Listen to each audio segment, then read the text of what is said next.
And here we are. We're live. The Late Night Cruise Show. Jorunn and Stim Citizen. Man, it's an honor having you guys here. Seriously. Thank you so much for stopping by. Yeah. Hey, thanks Good for to be having here. us. Yeah. Well, what's new with you guys? I mean, it's been a while. It's been a heck of a year for 2020. I typically like to ask my guests just like how their 2020 has been. How have you guys dealt with COVID? Jorunn, like what's COVID been like for you?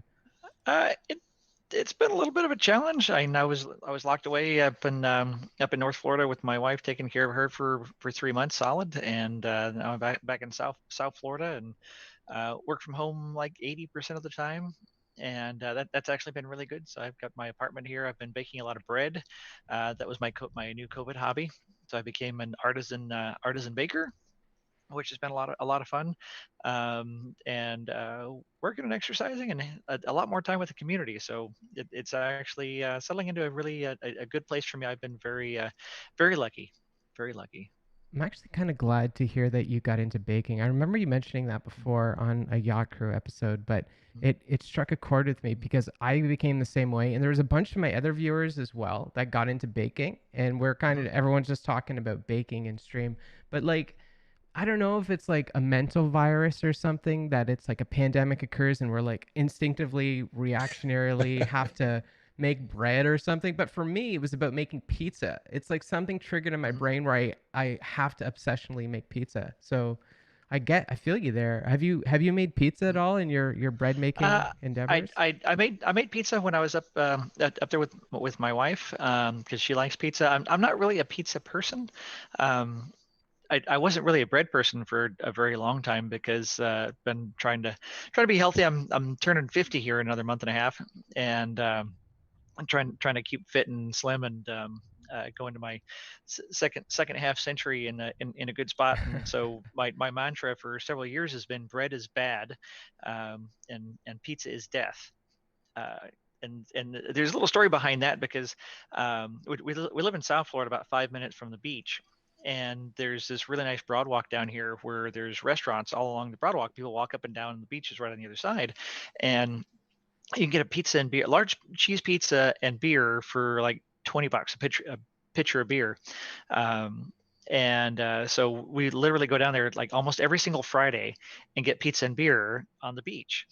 And it's just like it's so unhealthy. And there are periods when sometimes we would go in the middle of the week too. It's like I want to go to the beach, and my wife would say, and it's like, oh Christ. And it's just like that much pizza is not good. So I would just keep saying, like, pizza is death. Pizza is death. If you get it all the time, I 100% agree. Yeah, yeah. So it's like it really turned me off of pizza, having too much pizza. So I made a couple of pizza crusts. She really liked them. Super simple recipe I found because I accidentally ordered self-rising flour, Oh. instead of, because right when COVID happened, locked in here and I'm working remotely, and I was and like spending hours all day on YouTube, and I started watching bread making videos. And like, okay, well, I want to make bread. And so there's no flour anywhere, and she wouldn't let me go out. Um, and so I finally saw some flour on Amazon. I was like, bam, I ordered it, and I paid way too much for it. And it comes in, and like it's all purpose. I mean, it's not all purpose. It's self-rising, and you can't make almost anything with it except for pizza dough. So yeah, two cups of self-rising and 1 cup of Greek yogurt. Super What? simple. That's That's far all out. it is. It's crazy. Yeah, it's like how do you, like, what can I do with this stupid flour? And I found it's like 1 cup of Greek yogurt and 2 cups of flour, self-rising, and makes a great pizza dough. Super fast and simple. I'm gonna have to look into that. I've never heard of So that this before. the Star Citizen baking show. Oh, it's gonna get real. No, seriously, because there's I got all these viewers on Twitch that feel the same way. I know Luke has been doing the uh, same thing. there's so So many people in the community that got into baking, yeah, and there's a lot of people that were into it before. Like everybody who's into sourdough, so I many kind of just sourdough. discovering the whole sourdough side of things. I haven't. I am in my 1 week of a sourdough. I ordered a starter because my attempt at starting a sourdough ended badly, so I ordered a starter, and I've been cultivating it for a week. And tomorrow I'm going to make my first sourdough. So Ooh, Yeah, that's that's going to that's exciting. be exciting. Yeah. Yeah. yeah. So yeah, we started our own Star Citizen Bread Nerds Discord. So the most niche Discord community on the planet. Can Star a Citizens and Bread Nerds. I mean, I would identify as a pizzaiolo. Like, I don't really care so much about making bread, but pizza, totally obsessed with. So Well, I don't know if I'm still allowed to join that Discord, but you're I'd love you're to. you're baking, yeah. Come on in. I, Join the Discord. I mean, sometimes I like to get baked when I bake. It's not really baking, it's It, pizza. So I like to that get baked when I that work make pizza, if that that that counts. works too. It's Okay. like Are you baking the bread get, yourself, or are you buying getting like a bubbly baked the bread shell munchies. and using that? Because then it's not really baking if you Oh, don't. no, no, no, no. Let me just tell you something really quick, Stim. I got a 50-pound bag of flour because due to COVID, same thing as Jorunn, I couldn't find flour Mhm. or yeast anywhere. So I got imported a 50-pound bag of Italian double O pizza flour. Oh wow, Yeah, it's awesome. that is a lot of pizza. Well, it's not that hard. Pizza's good. So I make about three Mhm. pizzas every Saturday just because it's the easiest thing Right. to do, and I get really good at working the dough. Um, but I did a specialty order of Amazon last week for type 1 flour. I don't know if you've heard about that before, but Mhm. just basically higher gluten, higher protein, and it's supposed to be Mhm. super, super stretchy. So, Yep. yeah, I only use high protein bread flour from King Arthur's bread flour, it makes a and difference, hey? it makes a huge difference. The amount of protein gives it so much more texture, and the structure. It's really amazing. Yeah, in the gluten development. I recently just started following the pizza subreddit, which is crazy. I don't know if you're a part of any bread making subreddits out there, but they like to fight about their flours on there. It's kind of entertaining. People We can had a get whole into anything. That's true, yeah. I think it's kind of a natural thing because we're nerds and we tend to nerd out on stuff or geek out on things, and when you get into another hobby, then it's like, okay, well, we're gonna research it, we're gonna learn all there is to it, all there is about it, and we become passionate about it like we are with spaceships. Like Yep. it's like, okay, Yep. well, Totally. this is a passionate hobby, and I went totally overboard.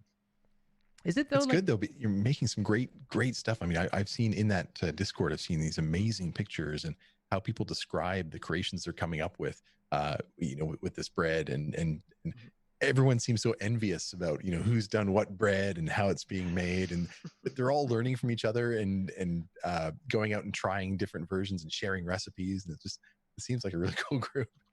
and like Star Citizen people are absolutely dialed up to 11. So as soon as they see one person Mhm. do it, they're like, "Well, I have to outdo that person now." So Oh it's yeah, just yeah, just like spaceships.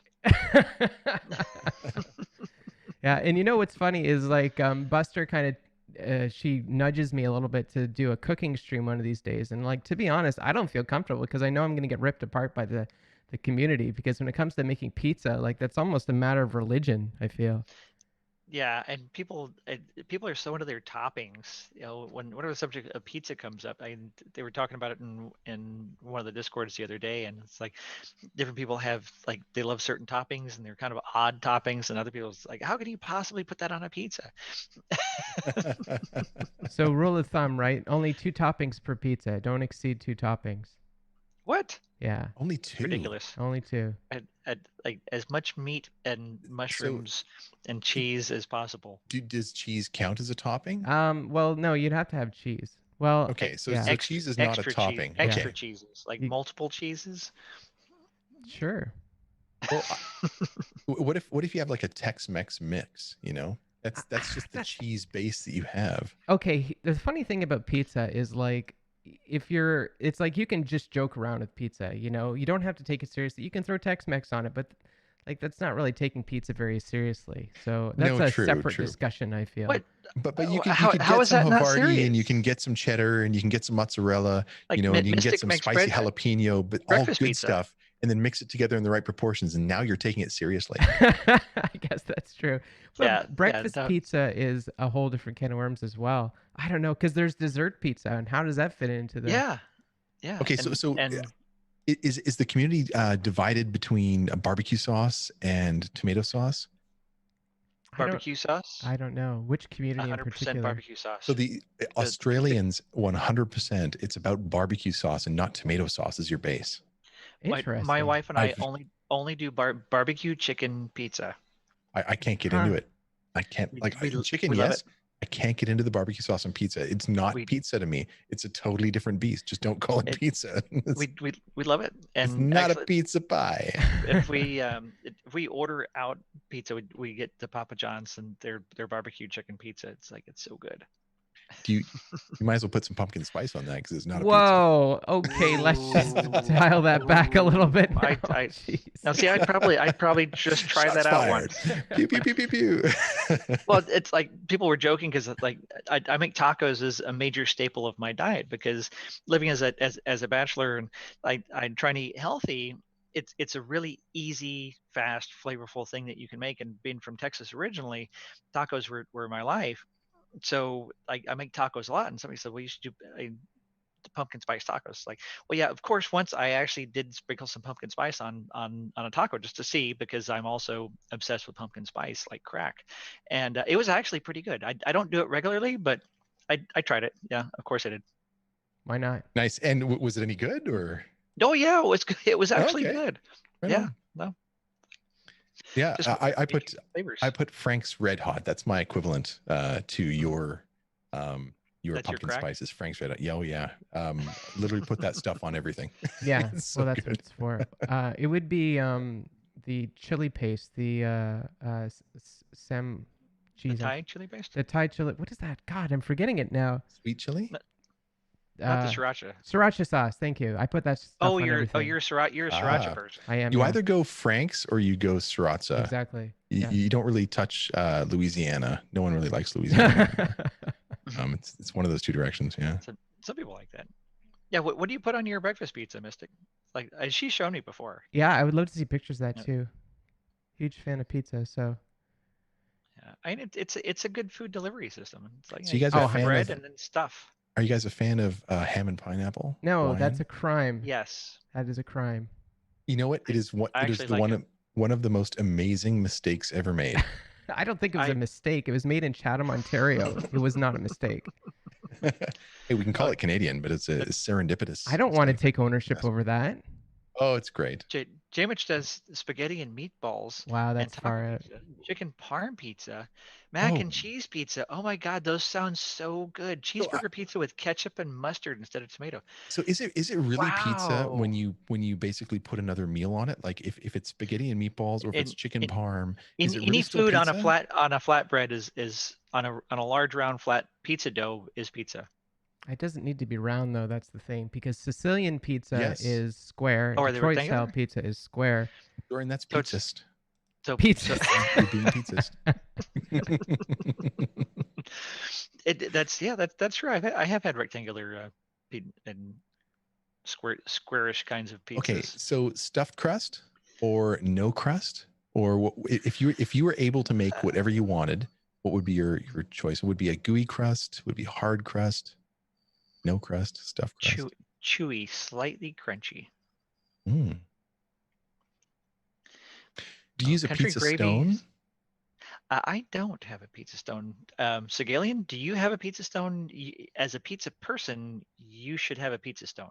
I would Yes. I would identify as a pizzaiolo, really. Like I am so obsessed with making pizza. I'm gonna make 3 pizzas a week. I'm gonna make 6 pizzas next week, just because it's I have a friend coming over.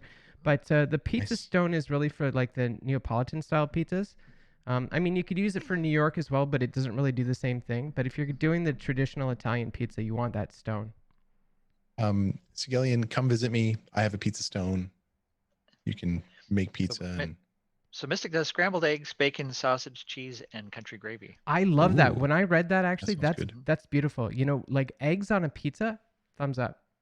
Like let's put it raw and then throw it in the oven and let the oven cook that. Beautiful.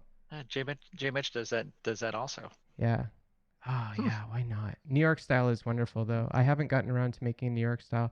I'm hoping to make a sourdough in November, but I don't have the balls to do that yet. So Sourdough pizza. has anyone been getting out for during this time? I mean, Well, the yeah. big thing is recreation, and you can't afford to buy it was just like with streamer technology, right? If you're trying to buy um, a microphone or a webcam, it's the same thing. If you try and get like a stand-up paddleboard or a kayak or a boat or an RV, anything that's related in any way, shape, or form to camping Yeah, in the but outdoors. yeah, but you live in the most outdoorsy camping, outdoorsy place like in North America. Like that's like the outdoor heaven where you are. Like Yeah, but I mean, it's most of the USA, has the ability to, like, sure, it might be warm, like a little bit too warm in the southern states, but just getting outside because you're in the open I, air, you've I, got I don't that like the social outside here. distancing that you can do, or you've got air Like conditioning in the car, you can you can go somewhere, right? I It's I just love getting I out of love the my car. I house. was I was I was I was in the car for like 5 hours today. I was driving around job sites for quite a while. It's like I love my car. It's like you're talking about our love of our cars, you and your Tesla. Like I love my Edge. It's like I Oh, nice. it's such a pleasure to drive.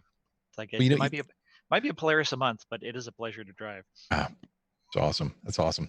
One of the things about the car that I like about my Tesla is it's got a camping mode, and so you can take it somewhere as long as you overnight. It's totally fine because you use about 5 miles per hour in terms of the phantom draw in order to run the AC and keep the cabin both temperature regulated as well as humidity regulated. So it's absolutely fine. But I ordered this bed called the Test Mat, and it will actually make it so that in your Model 3, you can lay down completely, and it's a complete sort of camping setup. Oh, And that's then there's a sweet. privacy screen that goes around. And then what you do is you lay back and you just look out at the stars through Oh, the that's sweet. um, Yeah, the whole the glass sunroof. roof. The Yeah, whole roof is glass. yeah. So I haven't had the chance to do that because they were so back ordered that I'm only getting that it arrives in like almost October, like Oh late man. September. And at that point, it's getting In towards time for the end of winter. yeah, getting towards the end of wanting to camp. But Mystic's a hybrid person. She's got a Prius that she loves. That's oh, right cool. on. So Yeah. so Stim, so you didn't make bread during your COVID experience. What was your COVID experience like? Ah, so I started following things quite early. So mid February or even early February, I was, following some of the conspiracy theorists, and as we tend to do as geeks, I went down the rabbit hole a little bit and started going full prepper. So I stocked up before other people were stocking up. I had a full uh, cupboard of toilet paper and paper towel and hand sanitizer and wet wipes and all of that.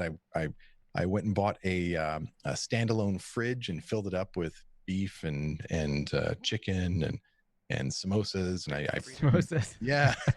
Well, some stuff that's easy to eat and I some guess, stuff yeah. that's longer. And then I thought, oh my god, what am I going to do if the migrant workers can't come in? And then like a week later, they start talking about the migrant workers. And I go, okay, I've got to start up a vegetable garden. So then I did that. That's kind of the same as Jorunn and I then. Like we made bread, you made vegetables.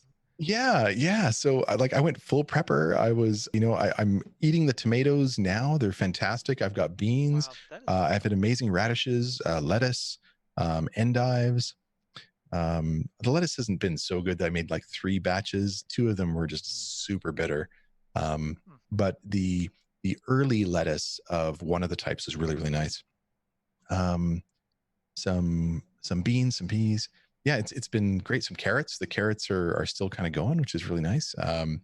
And that's been fun. But really, I've been working super hard. So with this new startup that I'm with, and between that and getting out a couple of times, I went and I got a stand-up paddleboard. So I ordered that through the U.S. and then on its way to the house in the U.S. because I'm in Canada, just like you. On its way to the house in the U.S., that's when they shut down the border. and Yeah. so and so I was waiting for it to. Wasn't able to go down and get it. So I was waiting and waiting and waiting, and eventually I have it shipped up. And I've finally been able to get out and use that, and it's so nice to be able to get out in the water and get out into that space and not have to worry about people. And then Stim wife and I in March when they were starting to really close borders and flights were becoming much harder to get. I said, "Look, sweetheart, get home. We got to do this." And so she got in 2 days before they basically stopped all flights. we were able to. She was supposed to fly 3 days later than she actually got in, and we were able to bring her ticket earlier, which made it so that she could get home. Where was she flying from? From Romania. Oh wow. So yeah, Okay. from so really back east. Yeah. Um, and so she got home just in time. And when you have your partner, you're not used to having your partner around all that much, and then you have her around all the time, all of a sudden you start to kind of get at each other. And so we needed to get out of the house. We need to start doing stuff, and that was the straw that kind of broke the camel's back, and why I got the Tesla is because we could get out, go for long drives, and it's basically free outside of a few bucks for electricity. So I've had the car for a little over a month, and I've put 4,000 kilometers on it, which is a pretty hefty marriage. It's been fantastic. Yeah, it was the best decision ever. So other than going prepper and trying to and working super hard and then trying to spend that spare time to get out and have some sanity, it's been really great. Thanks for asking. I defend your choices as a prepper because my experience just regarding the whole Vancouver scene was really weird.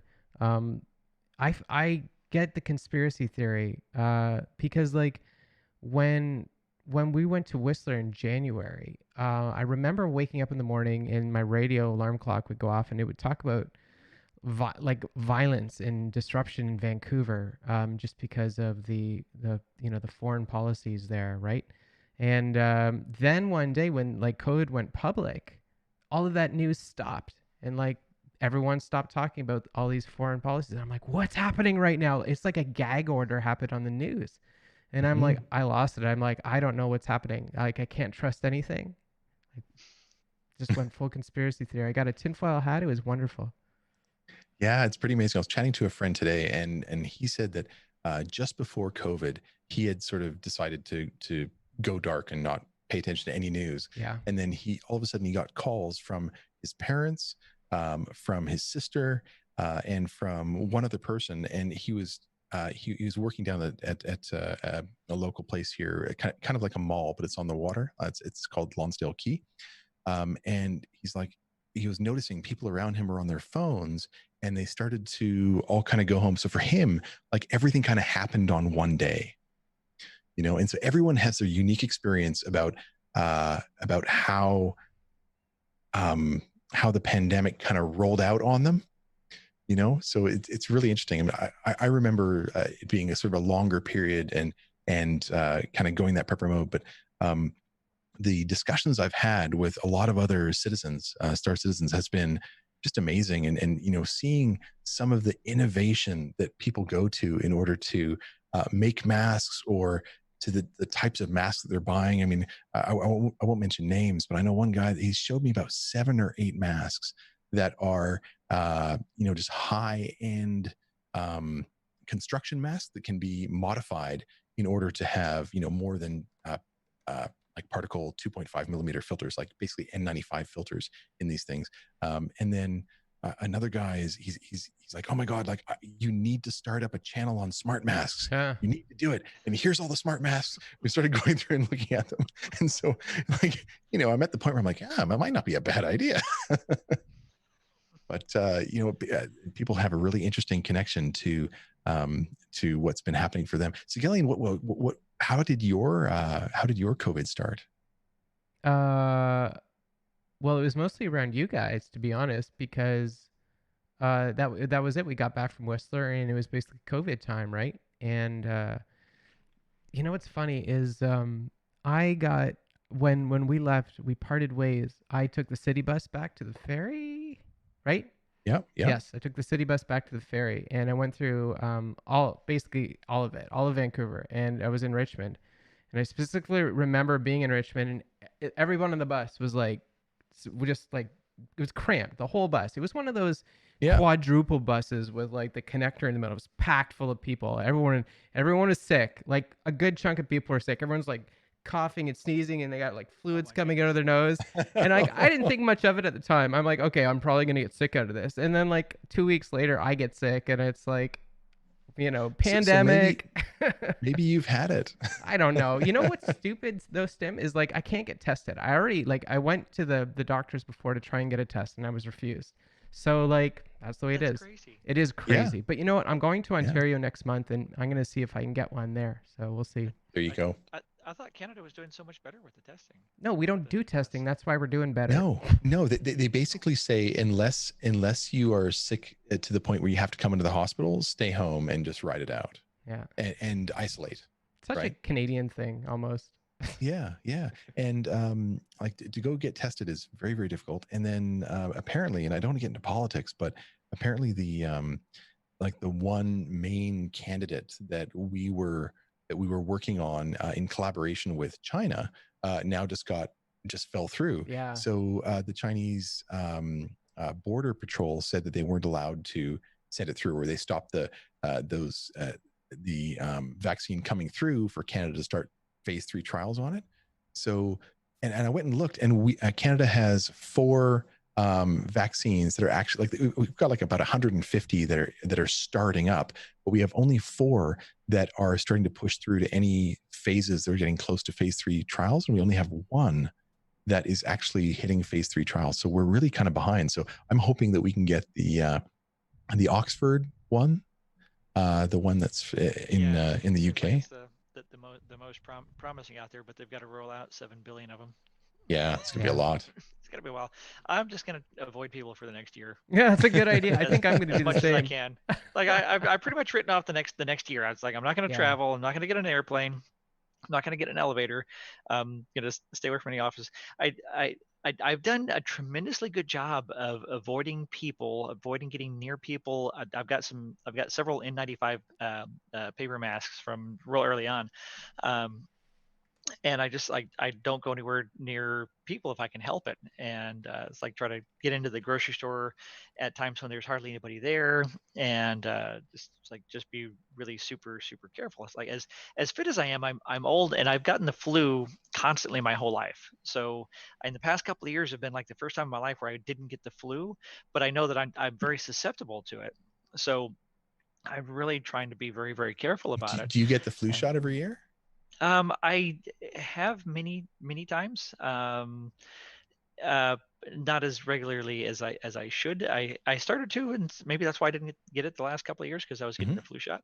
Yeah, But I think it's a good practice. I get it oh every yeah, year. no, 100%. Um, And going forward, I will get the flu shot yeah. all the time. So I'm a believer in apparently, vaccines, you don't unlike want to many take people. it too soon, though. You don't want to take it too soon, otherwise, it may not be effective come sort of January, February.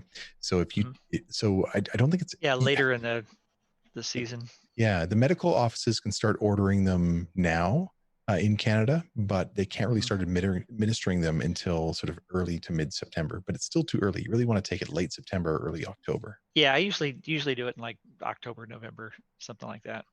Yeah. But yeah, and I had the most horrific experience about a week ago where a really good client wanted me to come and meet him and the architect on this project that was coming up, and he's got 2 or 3 different projects, and it's like, all right, I'll go down there, assume that everybody's wearing their masks, go in there. I have to get in the elevator, but there's nobody else in the elevator, so that wasn't too bad. And then I get up to their office, and I go in, and one of them is wearing a mask. The other one are not wearing masks. We go into a conference room, and so we're in a conference room with 2 people, and they're on the other side of the room, but the 2 people that aren't wearing masks are on the other side, near each other. So obviously they could give a shit.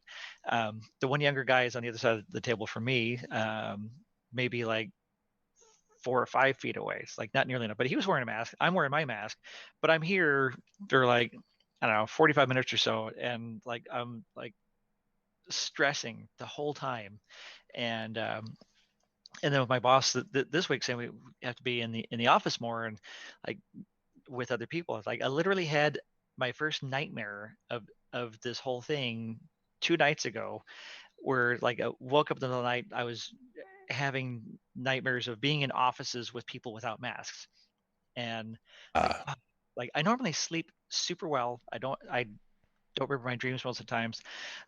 Like I'm really liking the community because a lot of people have a lot of insomnia issues. A lot of people stress over a lot of different things, and I'm able to typically turn my mind off and not worry about things too much. And it's like I'm out. I'm a professional napper. It's like afternoon. yeah, It's like I'm a little yeah. tired. I'm gonna go take a nap, and I'm out.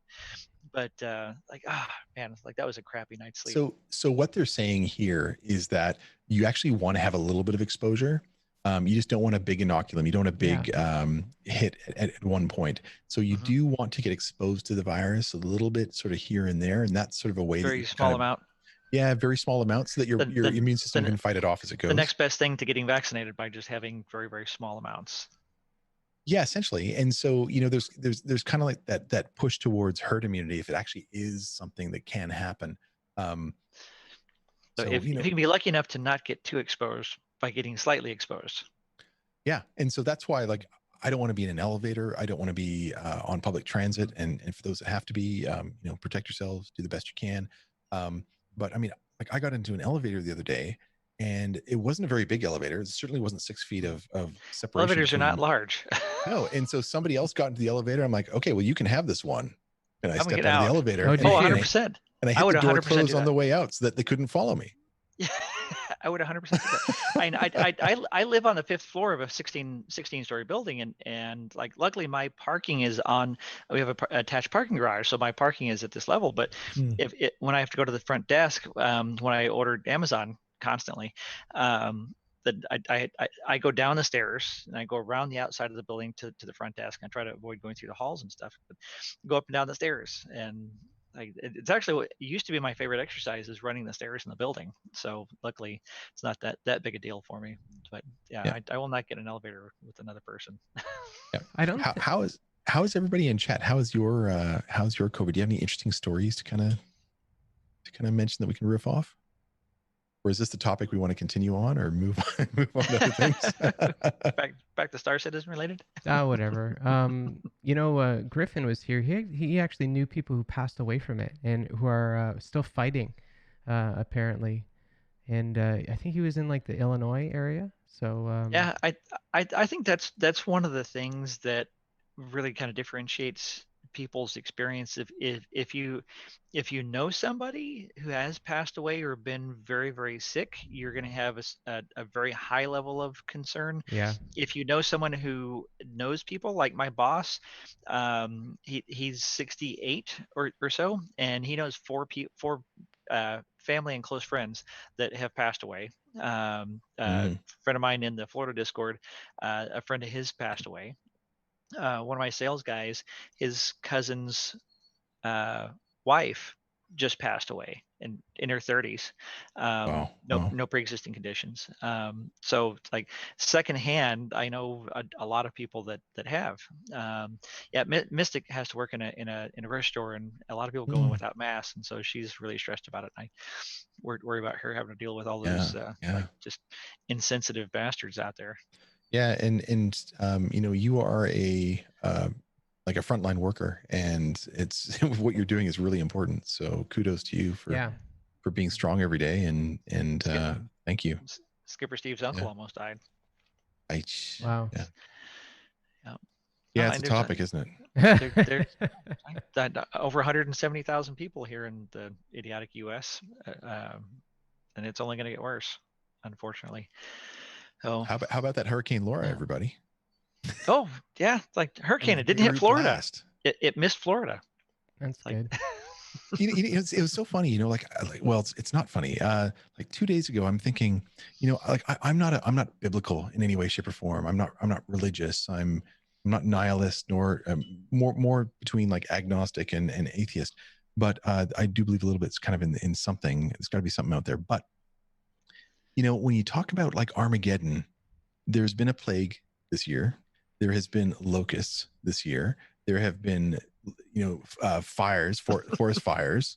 Are you predisposed to how many more are there? No, I'm not. But is it like it's probably just the fact that we have the ability to transmit news, and people they gravitate towards that stuff. Yeah, and so that's what's making it out into the news. It's a news war. Another thing I think, it's newsworthy because it really is something that's importantly serious to humanity, even though a lot of people are trying to pretend that it's not. But I look at it the other way, and how I normally look at life is like, when things are going really, really well, don't get too complacent, because something is going to happen. And when Yeah, things are yeah. really, really bad, it's not going to last. So, you know, It's a being good almost balancing 50, attitude. I've been through so many ups and downs in my life. I mean, I lost everything 21 years ago. Um, I had my cars repossessed. I didn't have a job, and then I had to take a really crappy job. I was taking a bus to work, and and now I'm making good money. And 20 years later, I had to claw my way up, and it's been an interesting roundabout route. But I've been up and I've been down, and last year was a personally a rough year for me when the company I'd been with for almost 15 years went bankrupt, and it was last year was a worse year for me than this year personally, as far as personal affected stress. And the world has really been, despite the big recession from 2008 affected a lot of people, but generally the world has been doing pretty well for 30 plus years, and we've been there's been, other than the terrorist issues, overall there's been, humans are doing better, the standard of livings are going up, infant mortality is going down, Yeah. more people have a better quality of life around the world than ever before. They just eliminated polio in the wild I in heard about Africa. that. That was Yeah. Yeah, I that saw was that this this morning. past week. Um, Fewer people in poverty, people living longer, and less disease generally before this. And we've seen probably as humanity, and it's very difficult, especially in difficult times, for humans to be able to step back out of what they're Yeah. in their Instead of immediate having that surroundings. myopic view of what's going Yeah, on. Yeah. humans are always, very, very myopic, and I don't know why I've always had this very weird, long view of life. And when I was a kid, I wanted to live to 120, and it's still my goal. And looking at humanity from early millennia ago, as we've progressed, the world was a horrible place up until the last century. And humanity was, it was horrific. Unless you were one of the tiny, tiny, tiny percentage of royalty, life was horrific, and then you died. And That's that right. was basically a 99.9% of humanity was basically, it was horrific, and then you died, usually horribly, um, for all kinds of reasons. If you get cut, chances are you're going to die, because infection was rampant, and gangrene and things like that. And we as humanity over the past 100 years has just come so far, and more people have a better standard of life. And us in the most developed civilized part of the world, Western world, Western Europe, North America, United States, Canada, Japan, South Korea, the countries that are very westernized, civilized, um, you know, have I think um, an overly cushiony view of the world, and are much more sensitive to less important things. I think, and poor people in Western civilizations have a better standard of living than middle class people in other parts of the world. Oh, it's, as much as poor people in America suffer, and not to belittle their suffering, other parts of the world, like the way that people live, is still horrific in a lot of parts of the world.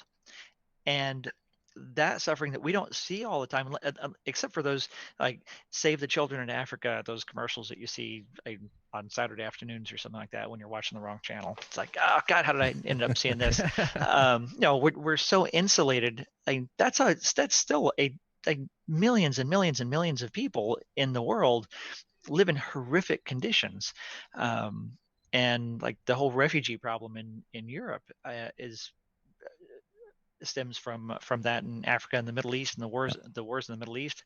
I mean, there's really horrific conditions for a lot of people, and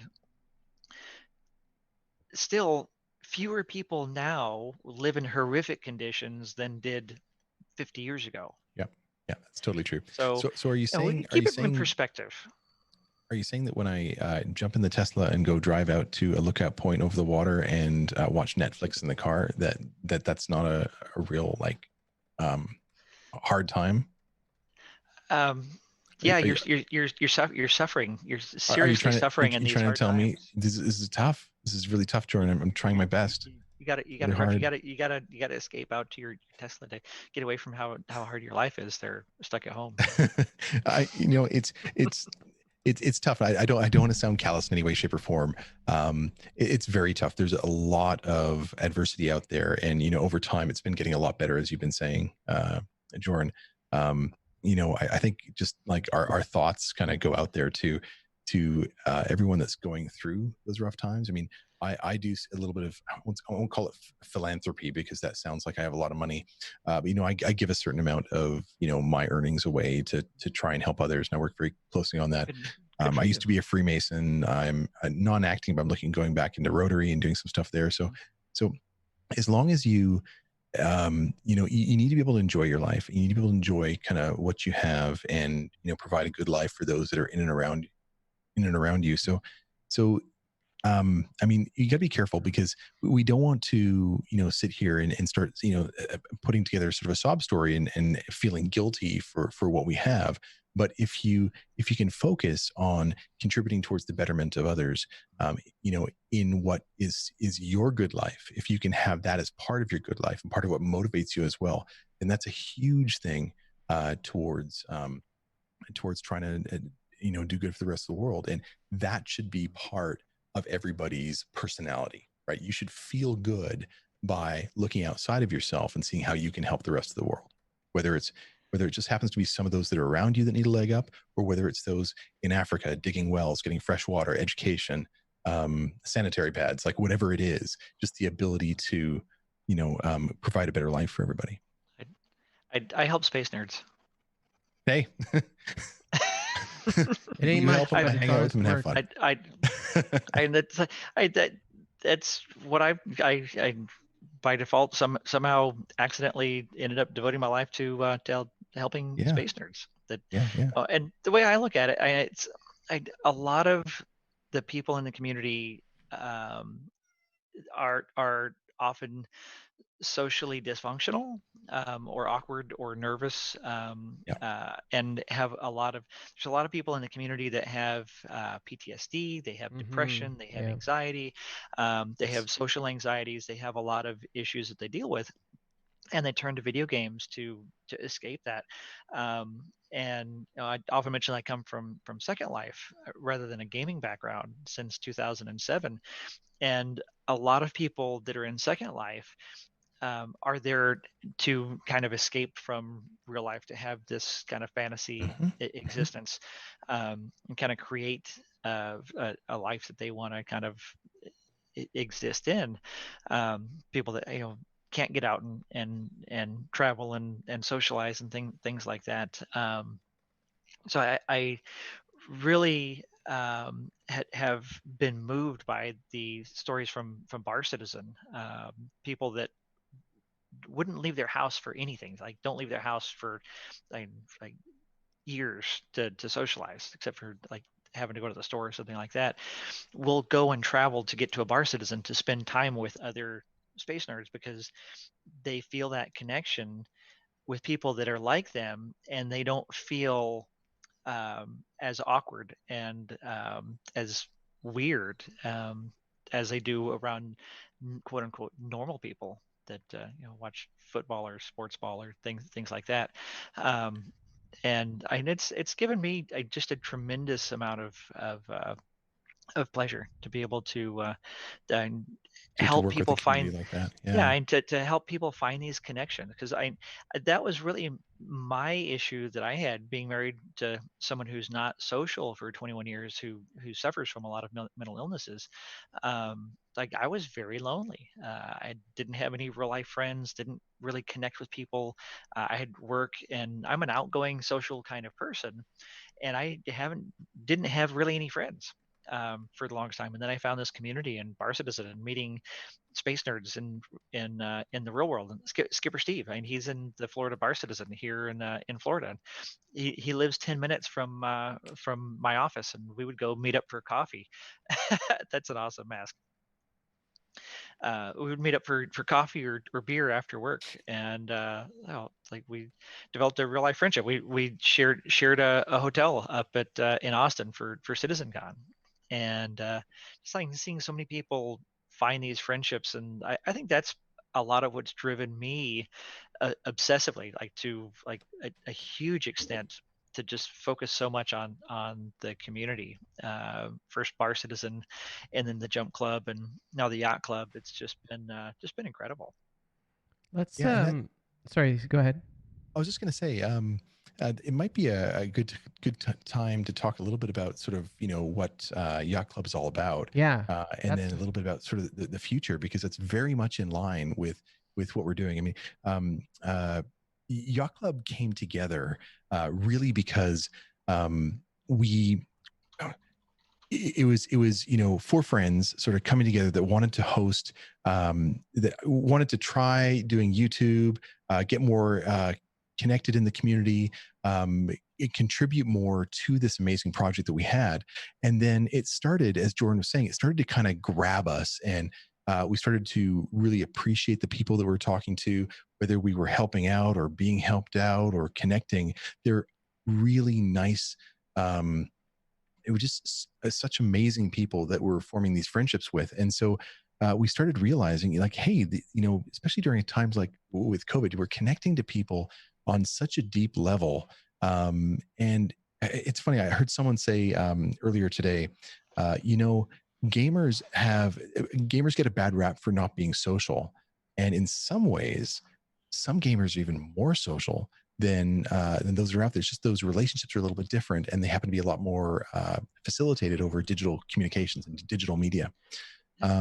We hang out with our friends every single day. Yeah. And communicating in, whether it's Discord, whether it's through the show on the Wednesdays or what have you. So whether it's through shenanigans on Mondays, Thursdays, Saturdays, that Jorunn pilots for us and gets going. So it's about getting in there and having a good time. And that's why, so Jorunn put together Bar Citizen, or was working with the Bar Citizen guys that originally put it together a number of years ago. And Yacht Club has become an extension of that Bar Citizen. And especially with COVID times, with all the Bar Citizens, the physical get together events having, getting shut down because it wasn't a good idea to get together. That's starting to open up a little bit now. But the Yacht Club became that place where people can get together to connect. And so we've been looking at how the Yacht Club can evolve. It's now the official Bar Citizen channel. And as we see it evolve out, we want all of these great community members and these great friends that we've made to stick together, to play together, to want to continue to spend that time together as kind of like an extended family, but we recognize that everybody wants to be able to go off and find things that they signed up to play Star Citizen with in the verse. So they want to do hauling or exploration or bounty hunting or piracy or whatever it is. So we have some plans to evolve shenanigans and to get a little bit more involved with sort of sister organizations that are evolving out of our group.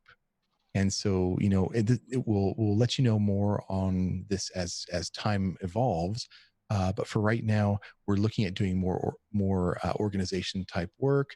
As the gameplay loops come out, we'll do more gameplay loop stuff. Right now, we just do shenanigans in the verse, where we go for a drive in gray cats, or in rovers, or in buggies, cyclones, whatever it is, and fly around in ships and have a great time. And I'm not the one that should be talking about this, because really it's Jorunn that does the vast majority of it. I've only gone a few times. But I tell you, I miss it, and I'm really looking forward to getting back in. In a couple of weeks, I'll be diving in a lot more. But the point I'm trying to get to is the future of the channel is going to be more about, if you show up, it doesn't matter what organization you're from, it's guns down, drinks up. That's our motto. right? So you come in, you don't have to own an 890. You own whatever ship you want. You pull up to the yacht club, you sit down, you grab a drink, you hang out, and you have a good time. And then, after you leave, you get your gun back and you get back into your battle with whoever. But when you're there at the yacht club, you're relaxing, you're having a good time. And if you want to do some operations with us, we'll have venues for that as well. So That's that's pretty cool. neat things coming. Yeah.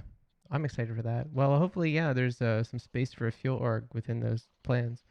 Yeah, certainly. Jorunn, I did want to kind of go back to you. We were talking about Bar Citizens for a bit there. Wanted to talk more about the history of Bar Citizen. Like, walk me through the very first Bar Citizen.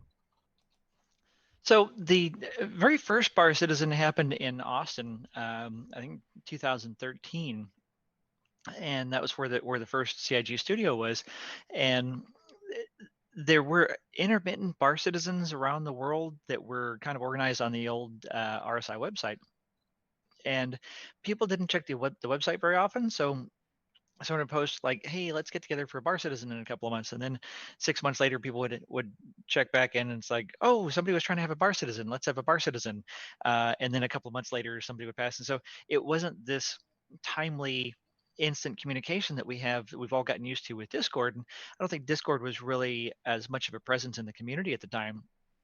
So I didn't actually back the project until late 2015, and I really kind of thought that I was just going to play by myself and probably have some NPC crew and just had a few ships here and there. And then in 2016, I started watching Gray Headed Gamer. On YouTube, his Not So Sober Saturdays. So I wasn't even watching it live, and then I was like, "Oh, that's really cool." And it's like I'm usually up at midnight on Saturday, so I started watching him live for those shows, and he had a Discord, and so I got in his Discord, and then I found out that he's in Florida, and this was going around the summertime thereabouts. And then Gamescom happened, and Twerk 17 and DJ Knight had yeah, are both of them? Or I know Twerk was went to Gamescom. Did DJ go to Gamescom that year? I think that he did. Pretty sure that he did also. And so they were both in Florida, and then we had a couple of other streamers in Florida, and so they were talking about having a Bar Citizen. And so GHG asked me, it's like, "Hey, can you head up, try to put this together?" So I went over to the forums. I found like 24 pages of comments of people over the years in Florida trying to have Bar Citizens, and there'd been a couple like once or twice a year in different parts of the state. And so I went through every single one and copied down every single name from 24 pages of forum posts, Wow. like 220 people, and I put one new post up there. It's like, "Hey, we've got a Discord. GHG set up a Florida Discord," so that was like the first Bar Citizen Discord channel, and I sent out a pinged all 200 and some odd people. It's like, "Hey, we've got a Discord. We're thinking about having a Bar Citizen." I put it like 4 months later, so we'd have plenty of time to start gathering people up. And we started getting some people in the Discord, and then one guy we had some graphics people. It's like, "Hey, let's come up with some kind of logo, some kind of graphic for Florida Bar Citizen," and they came up with oh, I've got patches here. Ooh, bring it out. The Florida Bar Citizen patch, yes. Florida Bar Citizen patch. That's pretty sweet. I like that. Yeah. Yeah, the 2016. space. Yeah, the space shuttle. Yeah, it still says 2016. Yeah. The space shuttle and Very the little nice. big bennies leaning up against the palm tree. Oh, is that what that God. is? Yeah, That's great. it's hard. It's hard to see down there in the bottom, but yeah, it's a big bennies leaning up against the palm tree. So that was the first Bar Citizen? It wasn't the first Bar Citizen, but so what ended up happening was that um, uh, Sophie Girl was a streamer at the time, and she was a volunteer at CitizenCon that year, which I wasn't sure how much she was plugged in, but she started talking to the people she knew at CIG about the bar citizen we were going to have and how it was kind of growing. And it seemed like there was just like 20 or 30 people that might show up at that time, a few months away. So she got me in touch with Tyler, and Tyler started getting excited about it, and he was contacting me. And he started putting it on Around the Verse. And so he was featuring Florida Bar Citizen coming up like 2 or 3 times on Around the Verse. So the whole community is seeing it. And so we got all this big influx of people came into the Discord, and we ended up having 80 people show up to the Bar Citizen. And it was like this huge overflow crowd. We had all the streamers, and they were streaming it. And then Tyler flew out. So we started at like 2 o'clock in the afternoon. Tyler got in like around 4 or 5. We were at the one venue, and then at like 7 o'clock we left that place, went to another. So we had 80 people there, and like 30 something people went to the second venue, and we're there from like 7 until like 11 o'clock at night. And then we had like 15 people, dozen people or so went to a one of the folks' hotels. And so we were there like all day and all night. It was just this incredible event. And I was so hyped after this. And another guy that I knew was a bar citizen organizer in St. Louis. And he said, like, hey, Jordan, you should start up like, and take this, make around the world and like gather other bar citizen organizers, because we know that there's more. And so I started contacting a bunch of people, and we started another Discord, which is the International Bar Citizen Coordinators Discord, and reached out to the people who had been already organizing, and the people from Austin, Samila, who had a 500 attendee event in Wow. 2017. That's They put crazy. on a huge convention. They had a big convention hall. They had all these sponsors and booths and things. Huge. I mean, they had people from all over Europe show up to that. So, and that was the biggest community sponsored bar citizen ever in the following year. And it was just in all this momentum. So we set up the Bar Citizen website, barcitizen.sc, and I just started helping people set up their own Discord channels, because Discord became the best way to gather communities in Star 100%. Citizen, Yeah. and they're local. Okay, so if you're in Florida, if you're in Missouri, if you're in New York, if you're in Hong Kong, if you're in Japan, if you're in South Africa and New Zealand, and we've got almost 70 different Bar Citizen communities and Discords around the world now, and I helped 90% of them set up their channels, and just like, this is how we find people, and put a post on Spectrum, put a post on Reddit, and put it out there, and people start showing up and just be active in there, and it just snowballed. And CIG would feature it in the newsletter every Friday, and we got a lot of support from CIG. So just it was really great, and the communities still exist, and they still communicate with each other and maintain through this kind of lockdown period. Um, some people are finding ways to do socially distanced outdoor meetups. There's one in Salt Lake City a couple of weeks ago. Shausen from our community went out to that one. I think they had like 6 or 8 people, and they were all outdoors. And they were taking a picture showing their arms length socially distanced with their masks. There's one coming up here in the next couple of weeks in New Jersey. They're having a backyard barbecue. So folks are still trying to meet up, because nerds like to get together and talk about nerdy things, spaceships, and all the other stuff that we do. So yeah, I mean, And Bar that's where you need Citizen's to been go to get one of these amazing. great, cool shirts. Is the one that Jorunn's wearing there, and I've got the same one. It's all This is from for the yeah, Jump Club. yeah, Jump Club shirt. That one was CitizenCon 2018. Wait, yeah, that's right. We Yeah, got the yeah. Turn background around, show people. Yeah. Yeah, shirts.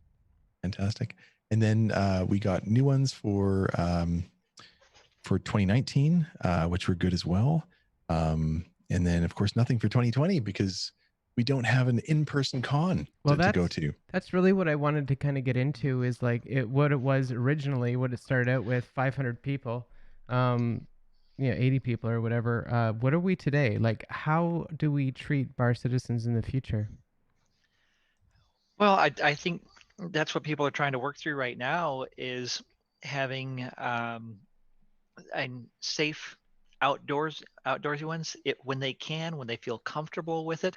That's right. And Cape Penguins, he's the bar citizen organizer up in the Pacific Northwest. And it's been a while. Hey Chip.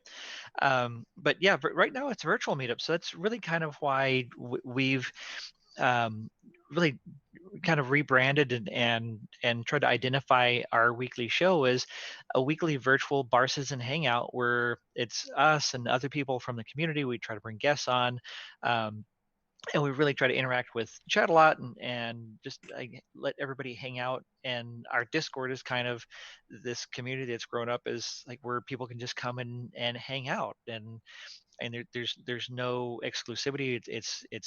It's positive and inclusive, and that's what we really try to identify around Yeah, is like positivity and inclusivity. exactly. And speaking of inclusivity, Haskaha is going to join us on next Wednesday, Oh, that's which cool. is really good. Oh, That's awesome, confirmed. awesome. Yeah, Nice. Glad yeah, it that's just came confirmed. through. Yeah, so we're trying to make the show more about anyone can jump on. So not just community icons like like Haskaha with his amazing screenshots.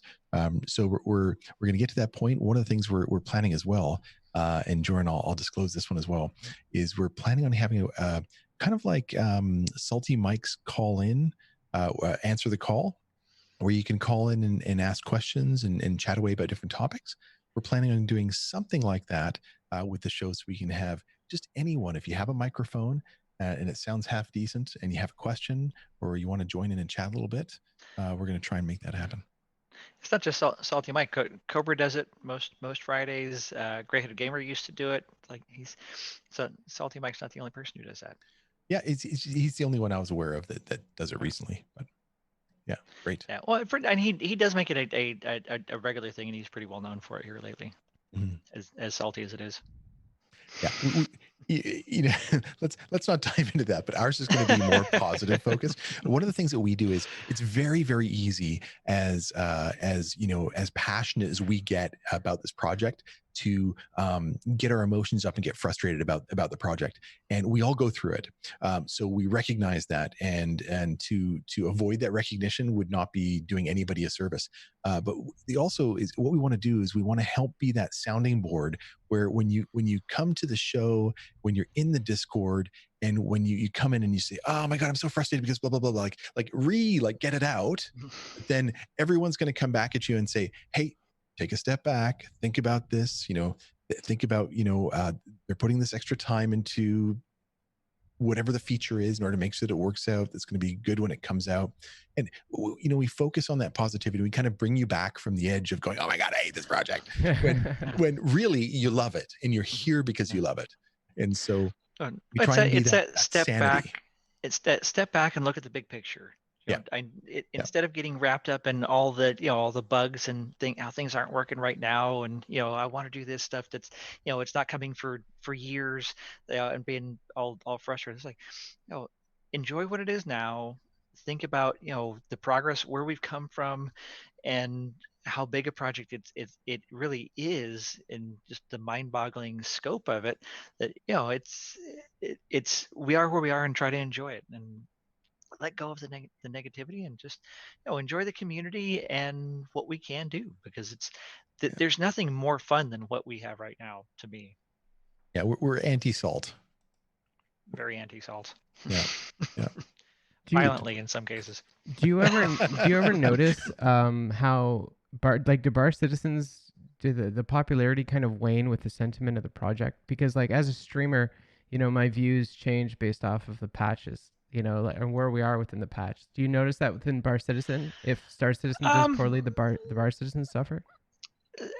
I hear that from some of the organizers, and I think that it all comes down to the local communities, and if there's someone who's a champion of positivity. And that's why I'm a member of 99 discords. I try to be in all of the bar citizen discords. I don't get around to them as much as I would like to, because the my primary communities have gotten so overwhelmingly busy. But I try to get around and visit here and there, and at least the busier ones, and try to bring the hype, because there's so much to be hyped about. there's always something interesting going on, and you know, I I think that some people that are focused on things that are a long ways away um, lose their passion for it in between the new patch rollouts, and it does take a special outlook and viewpoint to maintain that passion and positivity throughout the patch cycles.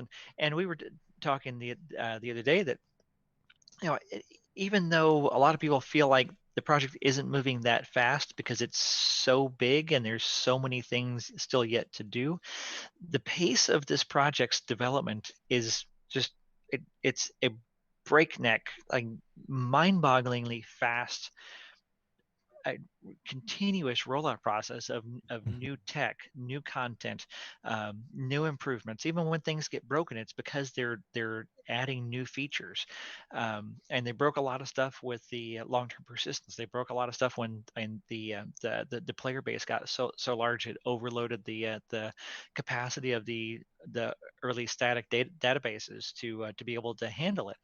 And so we've been struggling with some stability the past couple of patches, but it's really only been 6 months, 6 or 7 months that we've really, it's been fairly rough. And while that seems like a long time, we've got so many patches.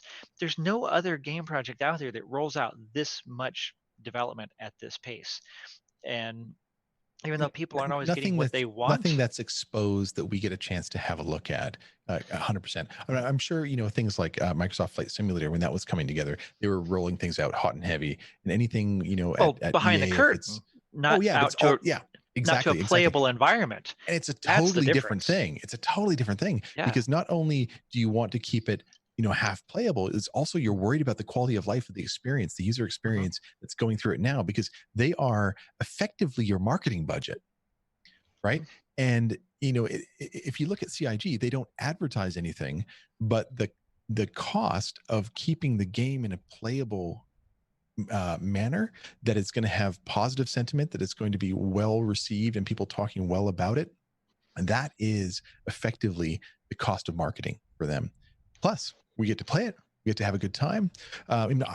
I'm working in esports right now, and I talk to people all the time, and invariably the topic of, what's your favorite video game comes up, because it's esports. And of course, I say, well, it's not a sporting game, but I really love Star Citizen. Have you heard about the project? And 5 times out of 10, like 50% of the time, they come through and they say, yeah, but nothing good. And then of course I'm like, oh, okay, well, then I have to kind of, get their attention, demystify sort of what they're looking at. And because it's a work thing, I Do try you not have to a go really too deep great into it. video on your phone that you can like show them immediately? It's like, check this out. This is what people are doing right now in this game Right. that you Right. didn't realize is this freaking cool. And it's like, and that's what I do. It's like, check this out. It's like, holy shit, you can do that. Oh yeah. Oh yeah. A lot of the time what you do is you just show them the Squadron 42 trailers, and they see, Superman and And Gimli and yeah, Gillian Anderson and but Mark but Strong but and Mark but Hamill. Like, they but see that's a everybody. but that's a trailer for something in the far distant future, and that's something that's easy for people to pick apart. That's like, yeah, they've been talking about this since 2000. That was supposed to come out in 2014, right? Yeah. It's like they spent all their money on these stars, and this is all. The video that I showed you today, the this is Star Citizen by those guys, whatever their name was, um, uh, Walking Sigma or something like that. Segellion, did you see that video that was circulating I today? don't know. Oh man, it was tremendous. It's great cinematography, great action, and I love to show these community-made videos Yeah. of Yeah. the game right now that are just they're better than most trailers. And that's become one of the best segments on our show. The part that I love putting together, going through Reddit and getting all these videos out, and then showing what the screenshots are that have been coming through through the Yacht Club Discord, and all the members of the Discord. People are getting so involved, whether they're making models or screenshots or whatever it is, composing music. It's just the most creative group of people. And I see Chip was saying in there that he used to show Rexillas, antics, and what's going on. So Jorunn, I 100% agree with you. The best thing is to show them what's going on in the verse. One of the things that we when we're really close to the project, we sometimes we don't understand that, not only is there some bad press out there, there's also those people that are, they're waiting for a polished game. The type of individual that, they've only got an hour to play, and they are not going to put up with 30Ks in that hour. They're going to abandon it right away.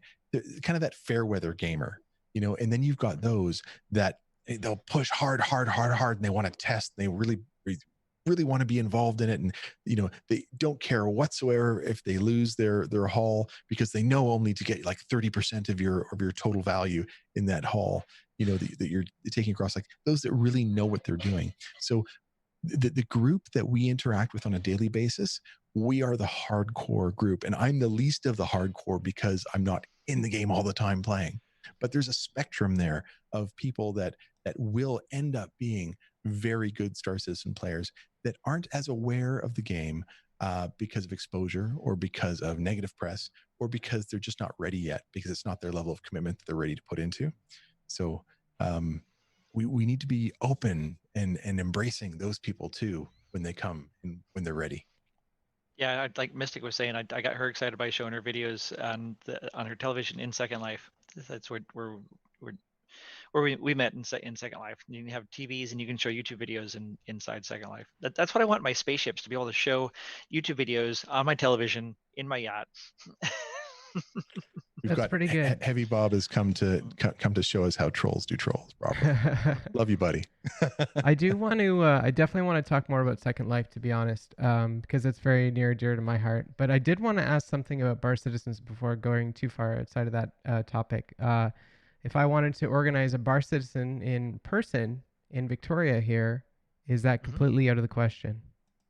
Definitely not. Definitely not. I can still do it.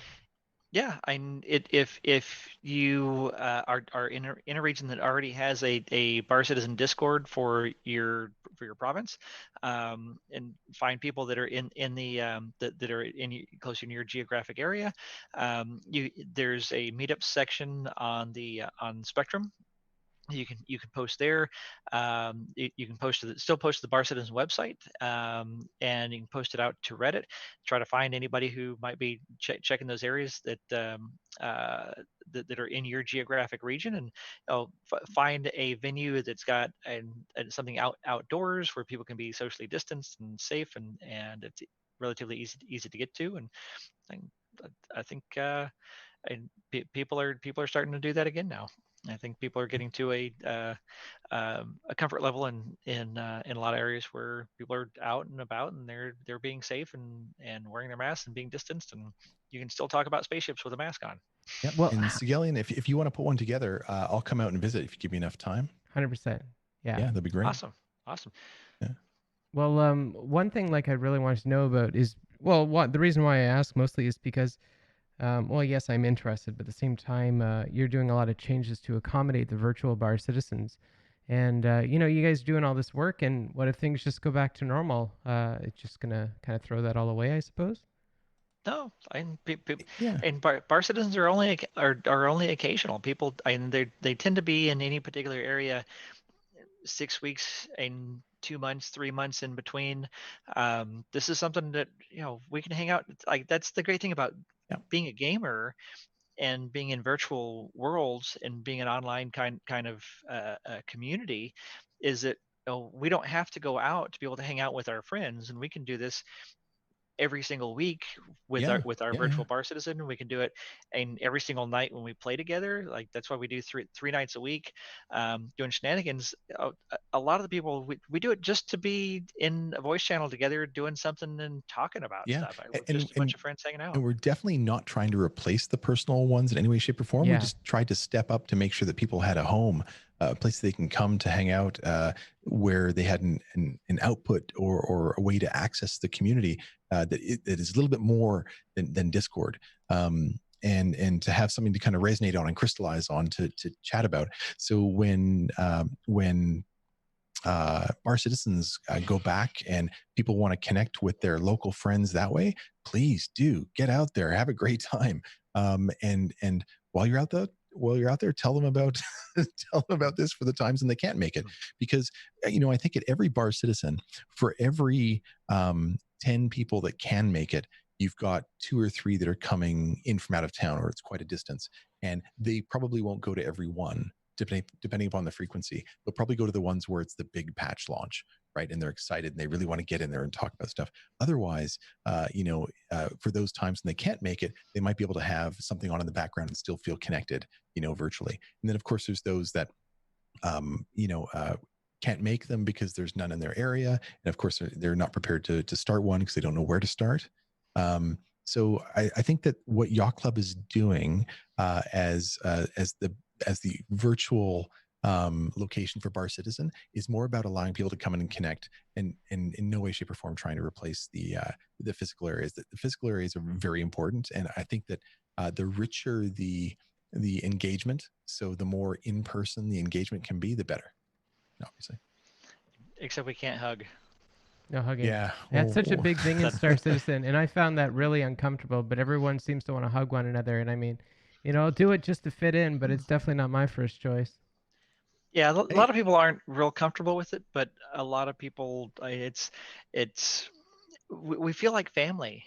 And even Yeah. people who, if we may not have ever met before, we've gotten to know each other in Discord for months or years, and then you finally get to meet, and it's like your long lost brother or sister. Yeah, I definitely feel that way with fellow Star Citizen people. I want to kind of move into the Yacht Club, actually, talk about that a bit. Um, or as I like to say, the 890s Yacht Owners Club. Because there's so many of these orgs, and it confuses me. So maybe you guys can set the record straight here. You got the Yacht Club, you got the 600i Yacht Club, you got the 890 Jump Club, and the 890 Jump Owners Club. How does this work? Somebody explain this. Well, Go ahead, Jorunn. they're every interest area, people like to start some kind of group and find other people. And the when I first got my 890 jump back in December of 2016, I thought it's like, oh, I want to find other people who are crazy enough to own a space yacht. That's like has no purpose in the verse, right? And so I went and I joined I think there were 2 other 890 jump owners clubs. One of them had like 150 members, and they never approved my membership for I don't know, it was almost a year. And then they finally did, and there was no activity and nothing going on there. So it's like, hey, I'm a Discord person. I like communities and doing Bar Citizen. I'll start my own Discord because like there's no activity here. And it's like started asking people around the community. It's like, hey, like, do you have an 890? And I started gathering people, and it's like with any other group, it's about the activity level, the interest, the passion, and I tend to be overly passionate about things.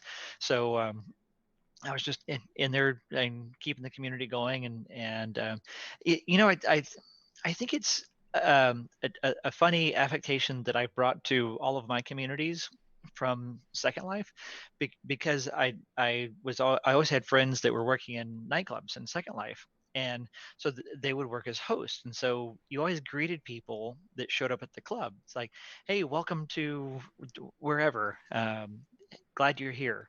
And it was just this welcoming thing that it's normal in Second Life.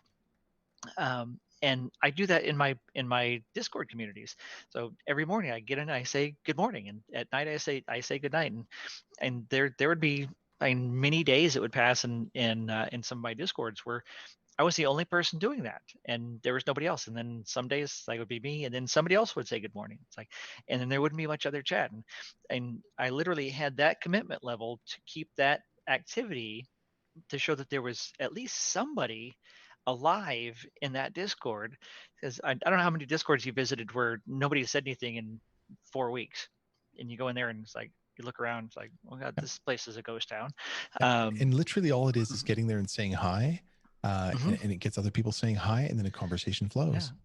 Yeah, but it's also created a spirit, um, and just camaraderie and just an attitude of friendliness and welcoming in these communities, and everybody else does the same thing. It's like good morning, yacht clubbers, good morning, jump club, good morning, captains, good morning, Florida, in the various discords that I'm in. I took that into STL Youngblood's Discord, one of my oldest discords, and everybody does that. Like, good morning, everybody. And like it's eventually they build up and they create their own momentum, and everybody's in there talking. You have enough people on like the 890 Jump Club. We've got over 700 jump owners in the Discord. I think we've got 450 or so in the org. Spectrum orgs, people don't really use them very much, even though they like to be identified as part of an org for the future, when orgs are going to have more abilities and purpose tied into the verse off of Spectrum. But it's really everybody's in the Discord. So the Jump Owners Club, I mean, there's 2 or 3 other 890 Jump Owners Clubs that are just not active. Ours is the most active. And then Stim and Doc and Shadow, we were all in the Jump Club, and we were all at CitizenCon in Austin. And like Stim said, it's like, hey, we should have a show and share our perspective of positivity, and from a high level backer standpoint, where everybody's, I mean, Doc's a double legatus, and Shadow's, I think Shadow's legatus, and Stim's Wing Commander plus, and we're fairly high level investors over a long period of time, and have a certain perspective that we felt was different from other content providers, content creators in the community. And then this community kind of grew up around the show, that's taken on a life of its own. We've got over 1,000 people in the Discord. It is nonstop busy all day, every day, in multiple channels in that Discord. And then some of our members have gone off to start other related groups as part. So there's a lot of overlap amongst some special interest groups. 600 yacht owners 600 Yacht Club, exactly what it's called. That started a while back for owners of the 600. It's just an owners club. Some activity in there, a lot of overlap with other groups. So yeah, I mean, there's a little bit of overlap here and there, and some specificity. Well, what's the difference between the 890 Jump Club, the 890 Owners Club, and then the Jump Accord? I guess. What are the differences between those 3? The 890 Jump Owners Club is somebody else's org that just really didn't do very much with it. It started before mine. So I started the 890 Jump Club. So it's really just orgs that were started by different people that kind of grew with some membership, but didn't really have any activity level. So the 890 Jump Club is the most active, with, like I said, over 700 people in the Discord, and doing regular events. Like, we're going to have another regatta tomorrow. We had a regatta last year with over 35 jumps. It was pretty spectacular. 36. 36, I think it was. Yeah, 36 jumps. There was a lot, and we'll probably have around 30 tomorrow again. So we do in regular jump activities, and then there's a lot of overlap and bleed over into the Yacht Club, because the 890 Jump Club is only for 890 jump owners. And so when we want to play with other people that don't own jumps or just hang out with, that's the Yacht Club. So a lot of the jump owners are in the Yacht Club, and that's what's open to everybody. So it's kind of grown to be this, like we're saying, inclusive of everyone, as long as you're not an asshat. Yes, that is our one requirement. Is must not be an asshat all the time. So hardly at all. Yeah. Yeah. So the Yacht Club is going to be spearheading the Bar Citizens. Is that right? The virtual sort of spearhead for it, yes. And what we do with our show, or at least what we used to do when there were Bar Citizens all the time, is we would make sure that we were announcing when all the Bar Citizens were up and coming, as well as showing pictures from past Bar Citizens. We would get members, citizens that went to the bar citizens to send us in pictures, and we would go and show that, so you can see what a good time it is, and people can sort of get a real connection to what's actually happening at those, and see people that are like them, people that are geeking out and wearing the Star Citizen shirts, and um, and just get a sense of, wow, these aren't all models that are going out there and not having securities, and actually make the decision to go out and get social and be active out there with real people, if they're stuck behind their computers, and actually have a good time. um, they're really a great we were joking in chat earlier, obviously, with Heavy Bob saying, we love each other so much that we want to cough in each other's throats. Well, clearly no. uh, there's nothing to that degree. But yeah, we do want to hang out. We do want some social interactivity, and whether it's through Discord, hanging out, or whether it's a chance to get to chat in person and have that real synchronous full duplex communication, where we can get excited about a topic and kind of go back and forth and riff off ideas. It's a great thing to do. It really is. Or meet up in the real world across country, like Whistler and Yeah. Ohio. Yeah. And when you form friendships, opportunities start to come together, right? So, working in different businesses, from a networking perspective, just hanging out, wanting to get involved more, learning about each other's hobbies, learning about new hobbies, that either are related or totally separate from Star Citizen, to balance out life. Just, a great way to have a healthy life, like baking bread, or, getting out paddleboarding, just trying to find things in life that you're doing with people that Common is, interests. yeah. And this is one place to find that. We kind of see it, one of the things we're looking at doing is kind of making Yacht Club like a not-for-profit, in a way. We're looking at sort of avenues for this. We do a lot of ship giveaways and stuff like that, so it would help out sort of financially with the show. And so, in doing that, that's really the feeling behind the show, is that we're about sort of getting together. We're a club, just like you would have a biker club, or a tennis club, or a snooker club, whatever it is. It's people getting together, having a good time, sharing experiences, and talking about it. Sorry, I'm going on and on about just how fun it is just to get together and chat, but that's sort of why we do it. And so, That is why we do it. yeah.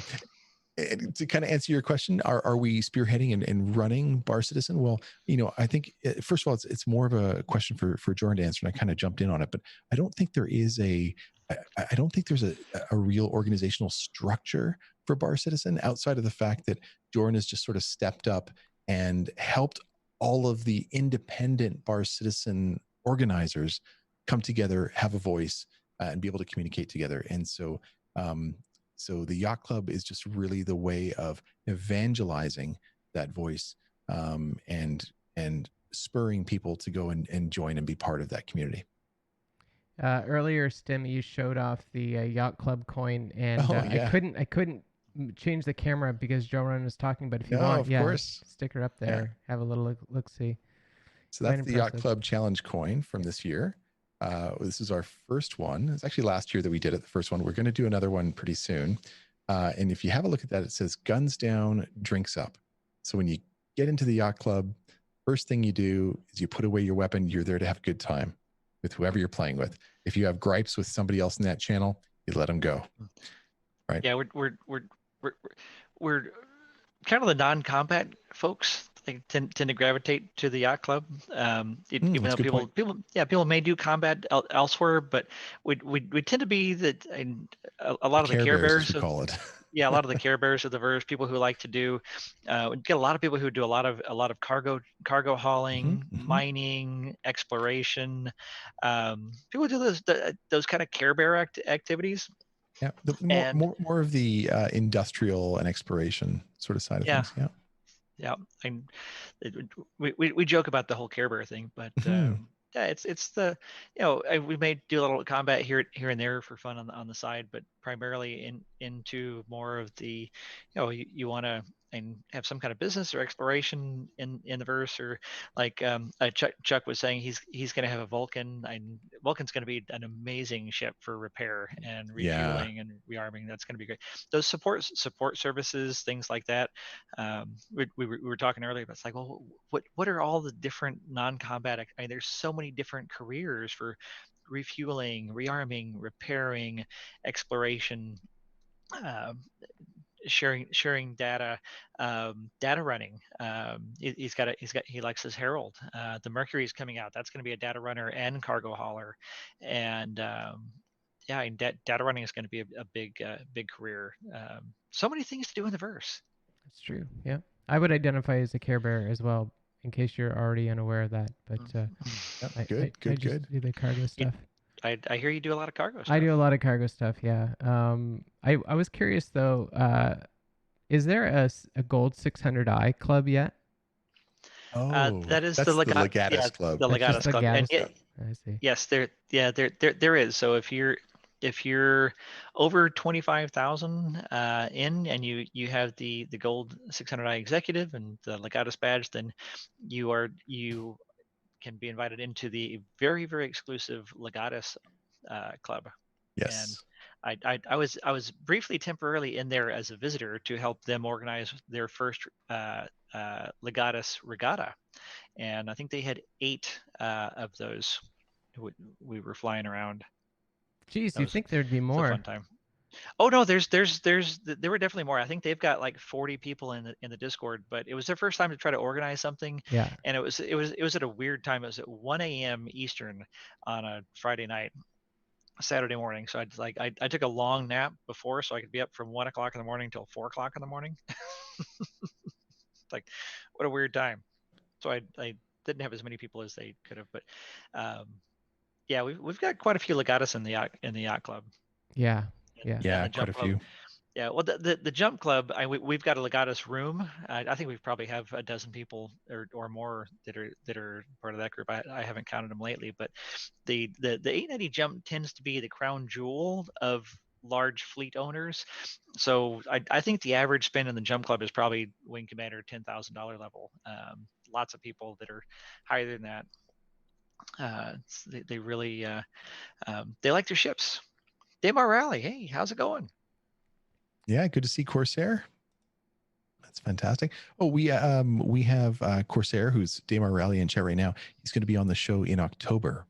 I can't remember if it's October. I can't remember the exact date, but it's early to mid Was it the October. 4th? Might very well be.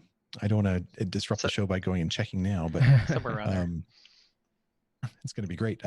Damar Rally has some very exciting new stuff they've been working on. Hurt Locker, I believe, is one of those. So we're excited to get a chance to see what's going on in the world of racing. And Segellion, you're really involved in the racing side of things with Damar Rally and other clubs as well. I can't keep up with Corsair, man. Though he works so hard, it's insane. I just do the Star Racing website. So yeah, you saw firsthand what that was like, didn't you? Oh yeah. Another thing that I see that Chuck Hardwood was saying, hey, he thinks like Yacht Club might be a place for him. Well, one of the things that we do, we've only done one so far, but I promise we will do another one. We've got an industrial designer friend by the name of Dr. Contrast that worked under Sid Mead, and he's worked with with Star Wars and he's worked with Ford and Porsche and all of these different, like I think GM and a bunch of different companies doing industrial design. And so what we did is we did some polling in the community to find out what kind of ship we wanted to design. And then Dr. Contrast came on the show and he designed this ship in real time as we were talking about it and making further decisions. So we decided that the ship would be, as a group, by running polls in chat, that it was going to be an exploration ship primarily. Secondarily, it was going to be research and development, and from a tertiary standpoint, it was going to be a bit farming. So effectively, we created like an Endeavor type Cool. ship, Yeah. something like a cross between a Crucible from the observation tower and an Endeavor, but it ended up having a command module as well. So, one of the questions along the way is, hey guys, we now have this exploration ship that's focusing on farming. So it's going to have to go down and get samples from a planet or from, wherever. How is it going to do that? Is it going to land and have a rover go out? Is it going to have a command module that goes down to the planet and gets stuff? Or is it going to have like a shuttle bay, a little snubcraft bay? And so the one that won out was the command module. And so that got built into the project. And we ended up doing a charity live stream for for it was a private charity on that one that Stack connected up. to Sid Mead. No, that wasn't Stack Up. That was Oh, that was Stack Up was the one we did with Dad Lando. yeah, Dad Lando, and that was Paul Shelley's one that he does every year. That was fantastic. Right. So we ended up giving away prints of this ship, and we the whole purpose was to put together a ship that could be within the Star Citizen universe. We had a different fictitious manufacturer because we didn't want to run into any legal issues with Toast at CIG, but we put together something that that helped CIG and those that were watching kind of get an opinion of what at least one group of people, the Yacht Club people that were watching, wanted to be able to go and see. So it was really a fascinating process. It was about 3 weeks that we sort of figured out what that ship was going to be like, how many crew it was going to have, whether it how much it focused on weapons. Even though weapons was really sort of a back end focus, because this is really a science vessel designed for exploration and growing crops and tuning and genetic research and stuff like that. It was a very, very fun thing to do. And we ended up raising about $1,500, and lots of people got prints because if they donated $25, they got a print shipped directly to their house. And trying to make a little bit of Star Citizen history, kind of having a side project, almost like the greatest starship and the next great starship project that they put through. So we do some interesting stuff. We also have some great people on the show. Obviously, we've had Corsair on the show. We're having him again. Segellion, we've had you on the show. We'd love to have you on again. Sure. And we had Rex back in the day. We've had morphologists. We had Salty Mike recently. We have all kinds of different people, and we're working on updating our format as well, so that we can have people like a lot of the friends of Yacht Club.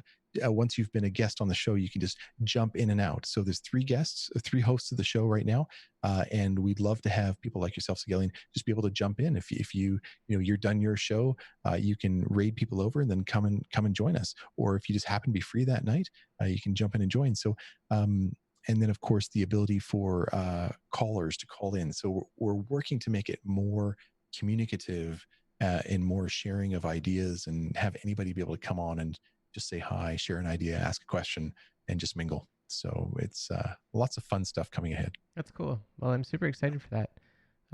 We're getting a little bit into our time here. We're at 1:36 right now. But there was a couple of things I just wanted to hit out of the ballpark before I close things up. I did want to get your opinion on the 100i. How do you feel about that? Yes. I really like it. For me, for the end game, I see the 100i as something that you would use. Well, for me personally, to go and grab like champagne because you ran out of it and bring it back up to the use your 100i. Yeah, it's you can fit a lot other ships inside the 890. I kind of see the 100 series as kind of like the starter ship that one of the starters that should have launched alongside the Aurora and the Mustang series. So it's a little bit higher class. It's Origin, but it's not a ship that I think people will be flying around in a lot. I think it's one that people will get for niche purposes. Jorunn, what do you think? Yeah, Jorunn, what do you think? Well, I think it's going to be a great starter option for people. There's a lot of folks that jumped up to the 300 series as their starter because they want something a little bit nicer and more capable Definitely. than the Aurora and the Mustang, and it was a pretty big step up in price and capabilities. I was a little surprised at how expensive the 100 series was in relation to the Aurora and Mustang. I think I'm curious as to how they're going to adjust the pricing on the 300 series because I think it needs to bump up probably about $10 a piece to push a little bit more spread between the 100 series and the 300 series. But I think they're going to be great starter ships for people, especially the 135 for 6 SCU for a little starter like that. That it looks good. It's going to fly well. It has a ramp, so it's got an interior, Yep. which the Mustangs don't have. And the Avenger Titan was really the number one recommendation by the whole community as like, well, skip the Mustang, skip the Aurora, go to the Yeah. Avenger Titan. For a $10 or a $15 upgrade, depending upon what price you got your starter package with, it's definitely the best way to go. And one thing I wanted to say as well is with the Aurora, I think that's the best starter ship, because it allows you to upgrade that ship. With the 100 series and with the Mustang, you do have weapon and you do have some loadout upgrades you can do, but nothing is as configurable, I don't think, as that Aurora. The LN was my first ship. Yeah. A very, very capable little ship. Yeah. And then I think the starter ships, people will work as fast as they can to get into a Titan or something of that level. And then, of course, the path that we generally recommend with the ships we have available now is, if people want to upgrade from the Titan, is that they go to the Cutlass Black. But there's more options now. And Chuck Carter would upgrade it to the Reliant Core, which is he loves that goofy ship. Nice. I also love the Reliant. I have a Tana. I had the Core, but well, I want to own a Reliant because I love the crazy design. It's very throwback to 1950s Very spaceships so. For me, which I love. Which is also why I love the Mist series. Yeah, ditto. But the Core, it didn't give enough for me. I mean, it's an acceptable upgrade from one of the starters, but it doesn't have a bed, not really much of an interior. It's like the Tana was just, for me, because I like to go. I mean, Mystic's my best friend, and we're always flying around if we're not doing stuff with the rest of the crew for shenanigans and bigger groups. Just me and my friend, we like to go sightseeing, and it's a great little 2-person ship. It's got an interior. It's got a little small kitchenette, 1 SCU of interior cargo, 2 beds. It's and it's a capable fighter. The 10 is a great ship. Really like it. I'm a pretty big fan of Origin, to be honest with you. And it was hinted yesterday, I believe, during the ISC, of a rework of the 85X. What do you think that would look like? Now, I have an image of the original concept of the 85X. I don't know if you remember what that looked like. Had like a nice wood interior and all It that. was more angular. Yeah, yeah. I'm gonna put it up on the main screen here really quickly. Yeah. So, what do you think the rework of an 85X would look like? I think it's going to be very similar to what we have in overall shape, and they've done a pretty good job on reworks to stay true to original designs while updating them to the modern design language. I think that it's already pretty smooth and rounded. We may see a little bit more rounding of it. Slight change of the shape, but I think it's mostly going to be more of a texture change. The original one there we see on the screen, kind of like the original 300 series, that they were all more angular, which I really kind of liked. What about you, Stim? I mean, how did you feel about the original 300 versus the rework? So my first ship, I think it was called the Bounty Hunter package, and it was the 300i ship. So that was my starter package back when I originally backed the game. So I really, really, really liked the 300 series. And at first, the very first time I saw the new 300 series, I was immediately disappointed. And then after about a couple of hours playing in the verse and checking it out, it's really started to grow on me, and I really like it now. The lines are really good. They kept to the shape language. It's much more in line with the way that that we see Origin as a whole when we look at the 890 Jump and we look at the other ships that are out there, like the 600i. Even the Rover, they've really got a great design language now for Origin that really makes a lot of sense. I now want to see the 85X get its rework. The concept art, as you had up earlier, is beautiful. I really do like the 85X. I really love how it flies. It's a great little runabout. It's a wonderful ship. I just want to see what they're going to do to kind of bring it into the design language of Origin without it being without it being sort of like absorbed or assimilated into a look, right? It's still got to have that special uniqueness and character that the 300 series managed to have without just being absorbed into a look, an origin look, right? And then, of course, the fun part is you had all the customizations that came out with the 300 series at the same time when it was released. So you had coffee makers and alarm clocks and little plants and all kinds I of bought fun it things all. to do. Yeah. yeah. I was stupid and did the same.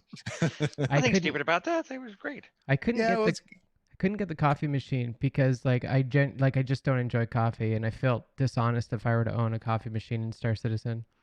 That makes sense. yeah, I fair can see enough. that. Also, I did want to say thank you to Sol Citizens for that raid of 15 people. Greetings, Sol Citizens. Hey, welcome. Yeah. Welcome, Yeah. everybody. Yeah. Good to have you here. And I did also want to kind of get to some meat and potatoes regarding them showing the cloud tech in ISC yesterday. They've shown cloud tech quite a bit. It almost seems like a subject that's over talked about, but I don't know. What are your honest opinions about that? Um, Jorunn. Sorry. go ahead. Yeah. I think that they have a tendency to start showing more of things when they're getting closer to release. So I think that there's a very high possibility that we're going to see Cloud Tech come with 3.11 here in next month.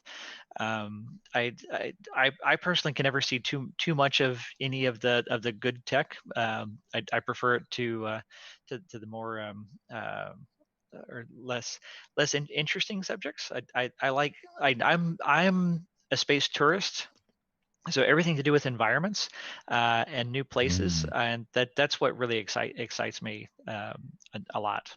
I was more excited by that than I was about the force reactions, which a lot of people were excited about force reactions. It's like, some people were saying it's like that was the best ISC Yeah, all they were year saying because of that. the I force saw reactions. that. Like, what?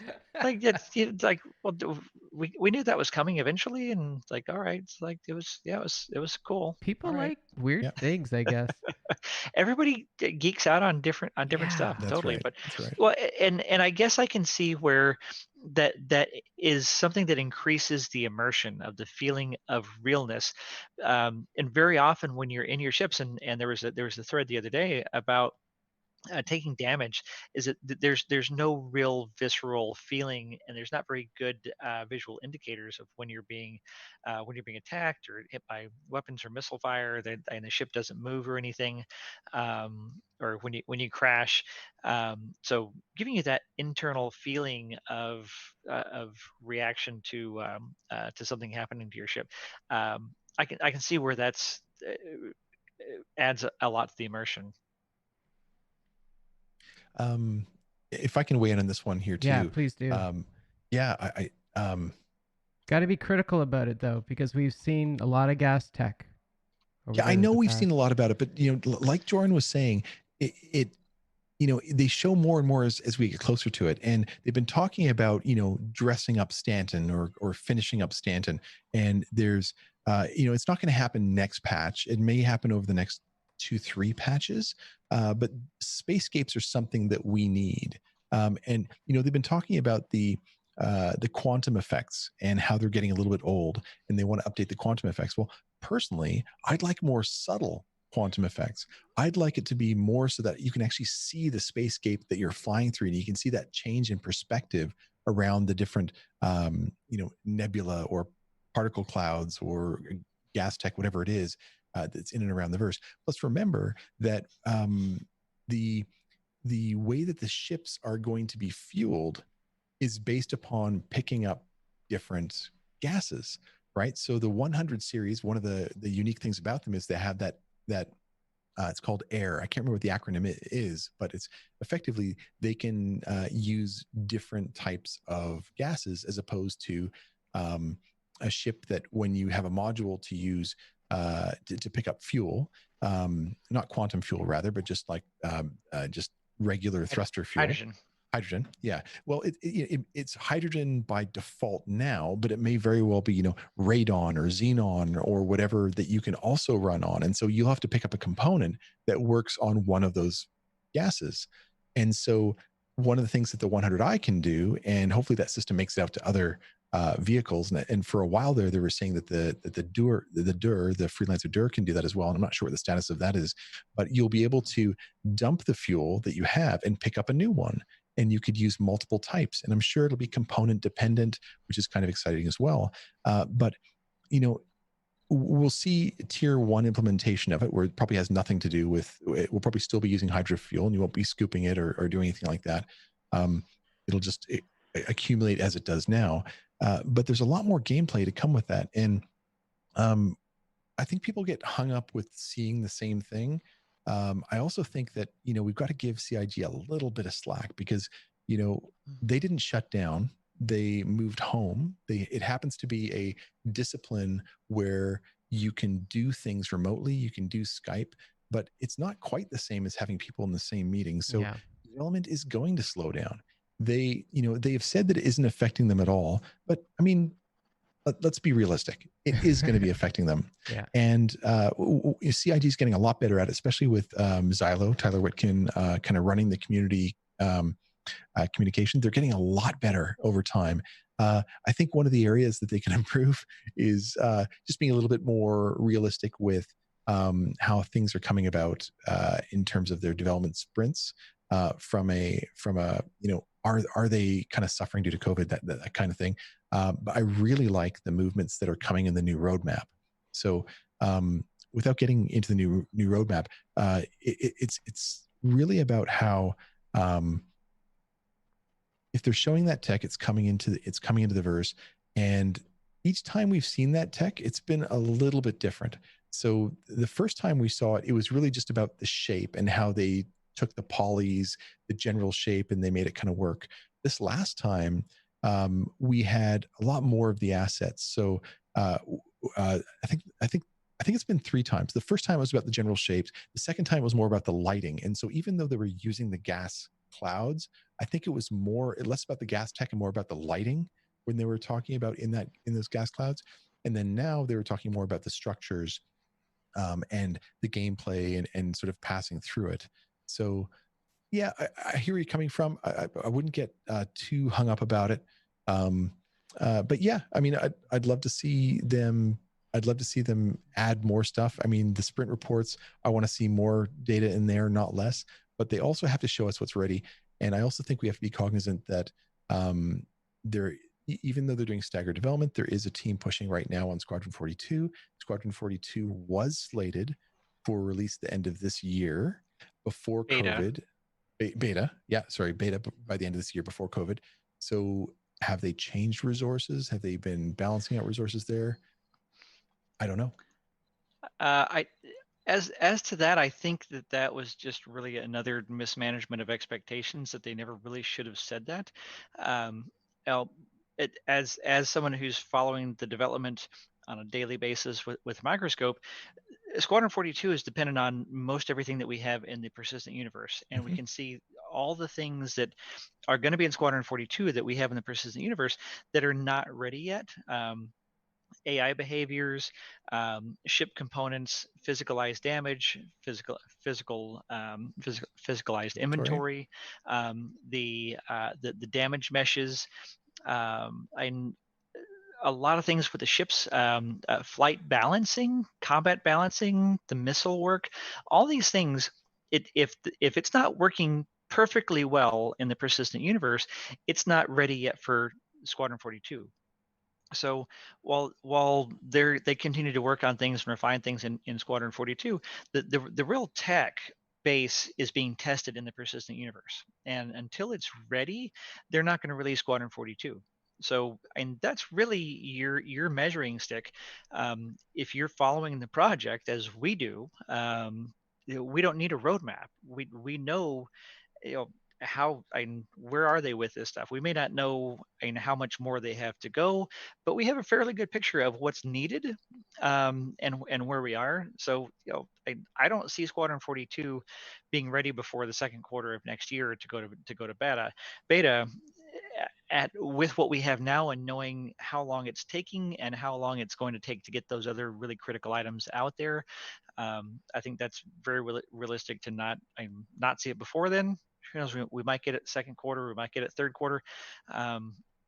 I think it was just a dumb mistake for them to put a date on there, even though they put the date on there before all COVID and everything else happened. I don't think that they've had a significant slowdown in development.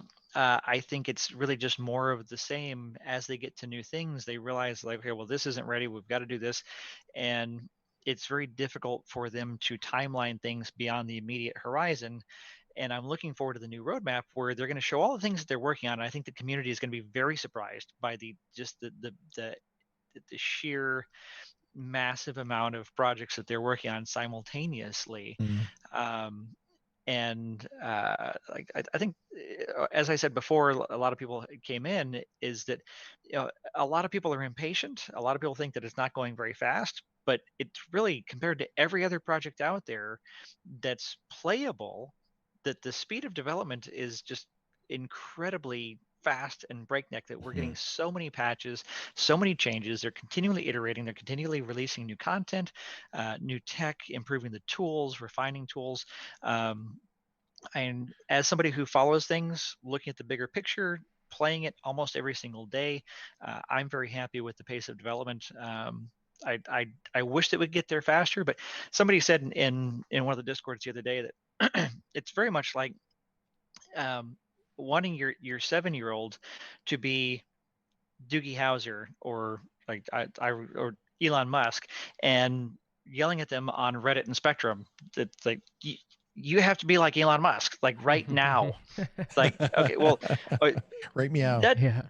doesn't happen overnight. It's like, some things just take time, and this is the biggest, most ambitious and complicated project that any gaming company never even thought about trying.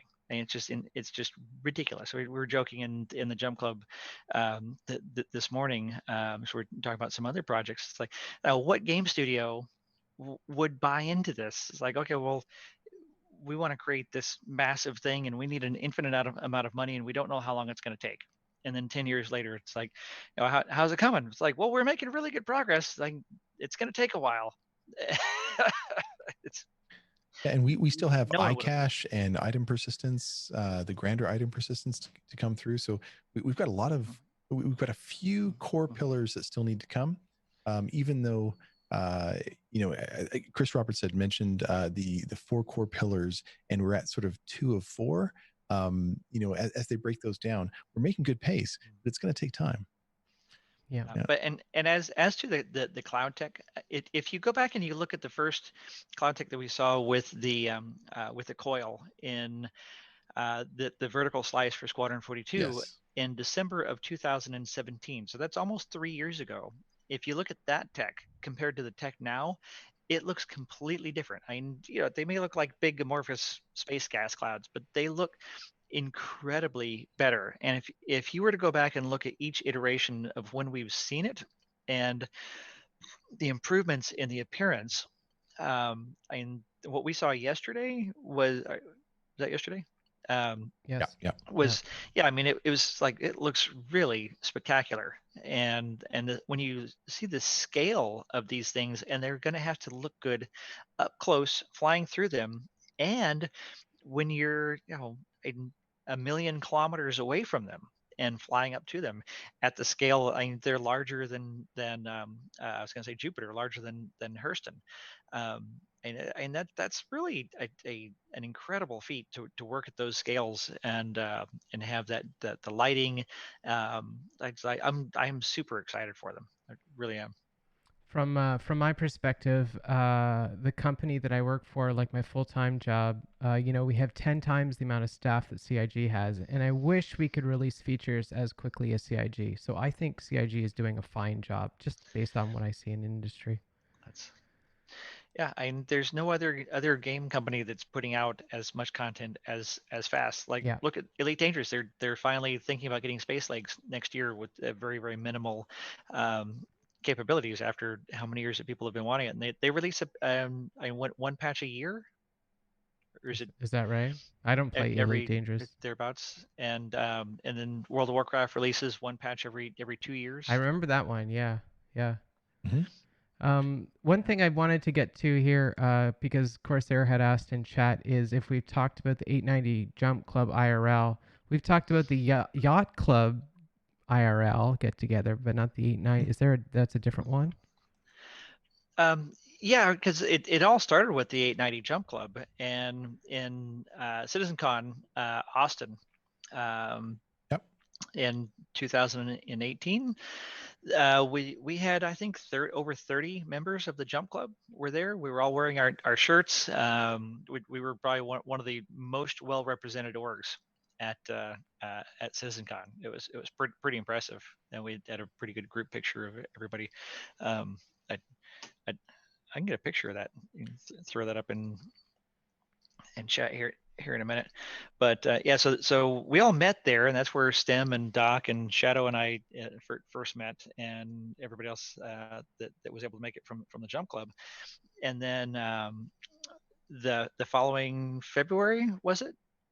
I think there were 8 of us that went to Whistler in British Columbia. Yes. And had a ski weekend at the lodge up there with Stim, and that was fantastic time.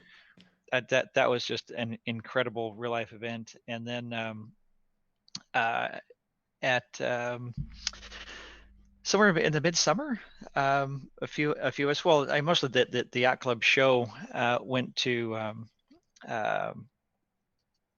Columbus, Ohio, to have a meetup at their Bar Citizen there. And that was one of my favorite Bar Citizens to date. We went to a bar called Level 1 Techs, or Level 1 rather, and it was amazing.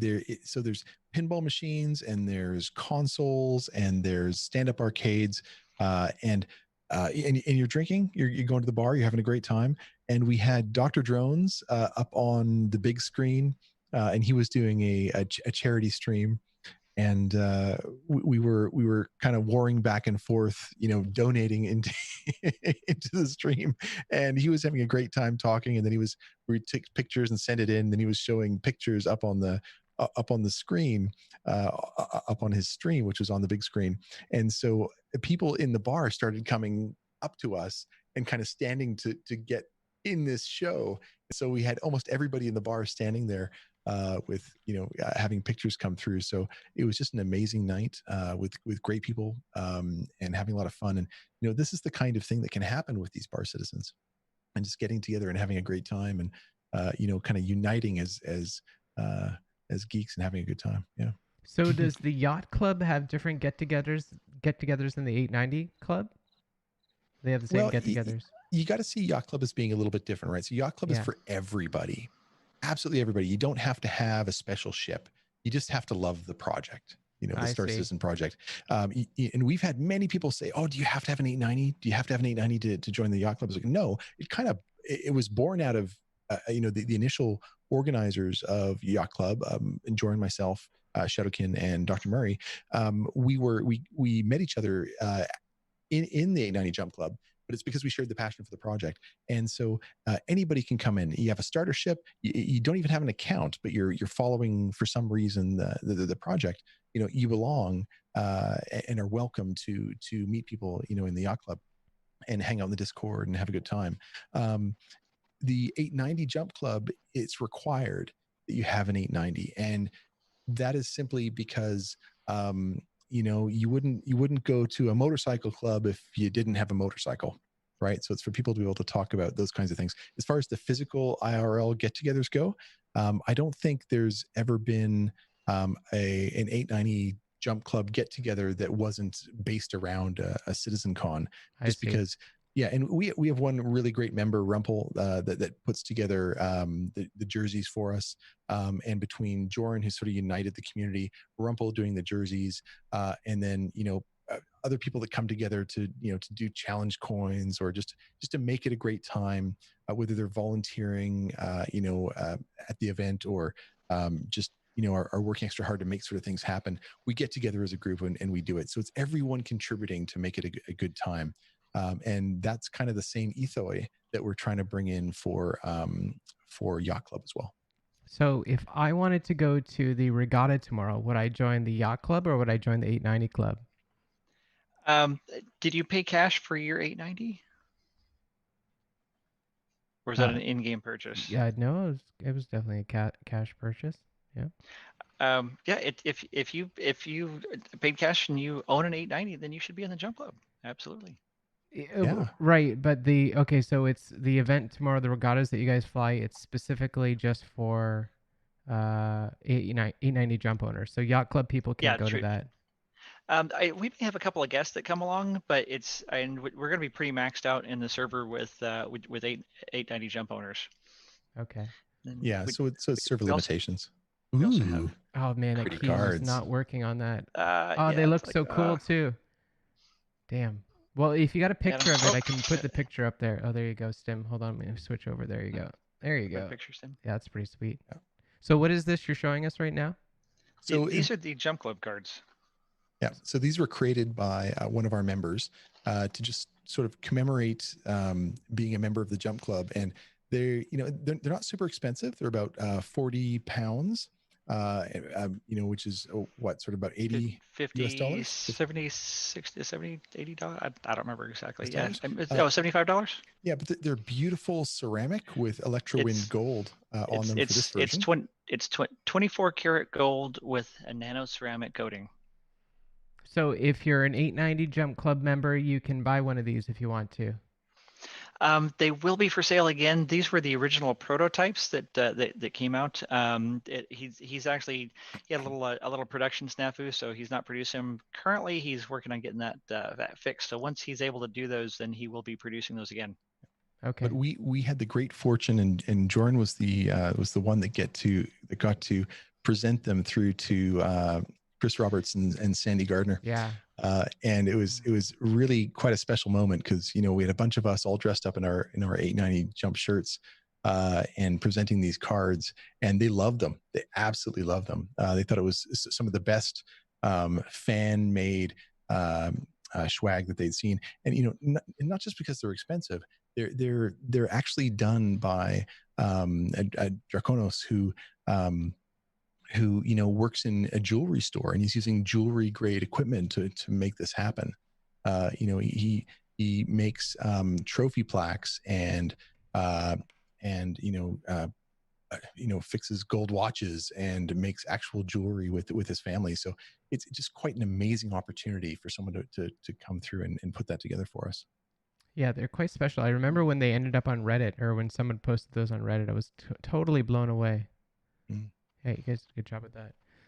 Um, okay, well, we're really past overtime here, but I did want to just touch base on Second Life a little bit. I don't know, say something about Second Life that's amazing, Jorunn. I used to be Second Life. I love Second Life. It changed my life. So Second Life changed my life. I got into it back in 2000, early 2007. I was going through a really difficult time in my marriage and yeah, didn't really have any friends outside of the marriage. So I just kind of got into it to escape when it was really big at the time, and like all the big companies were getting into it. They were talking yeah, about it on CNN and all the yeah. news I remember programs. that. So this virtual world, it's like everybody's going to get into it. It's like the Oasis. Yeah. Um, it was supposed to be, and then unfortunately the developers made a lot of bad decisions as far as what they thought they should develop. It was still a Wild And West back then, though. yeah, it was what's amazing about Second Life is that everything in it is created by the users, Mm-hmm. by That's what the made it the special. the community. And so what they did, they created this framework for people to be able to create literally anything. So every object in there, the houses, the cars, the clothes, the hair, the avatars, the glasses, literally everything, the furniture, the televisions that we were watching YouTube on, they're all made in Second Life by the creators, by the community, the residents. Like, I almost forgot we call ourselves residents in this virtual universe. And the creativity that you see in there, the artists, the landscapes, it's just just absolutely the most incredible virtual creativity I've ever seen. I've been to some sims for holidays and for special art events, or recreating like the Mad Hatter Alice through the Looking Glass experience, where you go through and fall through and shrink and grow and interact with all this unusual stuff from fairy tales. And it's just, I've never seen creativity like that. And it's also a great place to go. And when you can't get out, you're stuck in your home, you can travel to a recreation of Paris, or a recreation of an African safari. Lots of nightclubs where people are singing and playing real instruments, streaming into Second Life. They're on stage with their avatar Yeah. and playing guitar, and that's really my favorite thing to do. And Mystic and I will go, and we've got several different performers that we go and we follow, and we'll check the schedule and who's playing. And at any time of day or night, 24 hours, there's usually anywhere from 4 to 8 to 10 different people that are performing somewhere in Second Life at some different kind of venue, from a beach to a ballroom to a skybox. With we went to one the other day, and they had this beautiful starfield with shooting stars and moons, and it was real active, and it was just a really cool venue. And they're really singing and streaming into Second Life, and they're making money. Yeah. And a lot of them will live off of their income in Second Life, because for whatever reason in real life, they can't get out. There was this one guy. He played Spanish guitar. He lived in I think Buenos Aires, taking care of his elderly mother.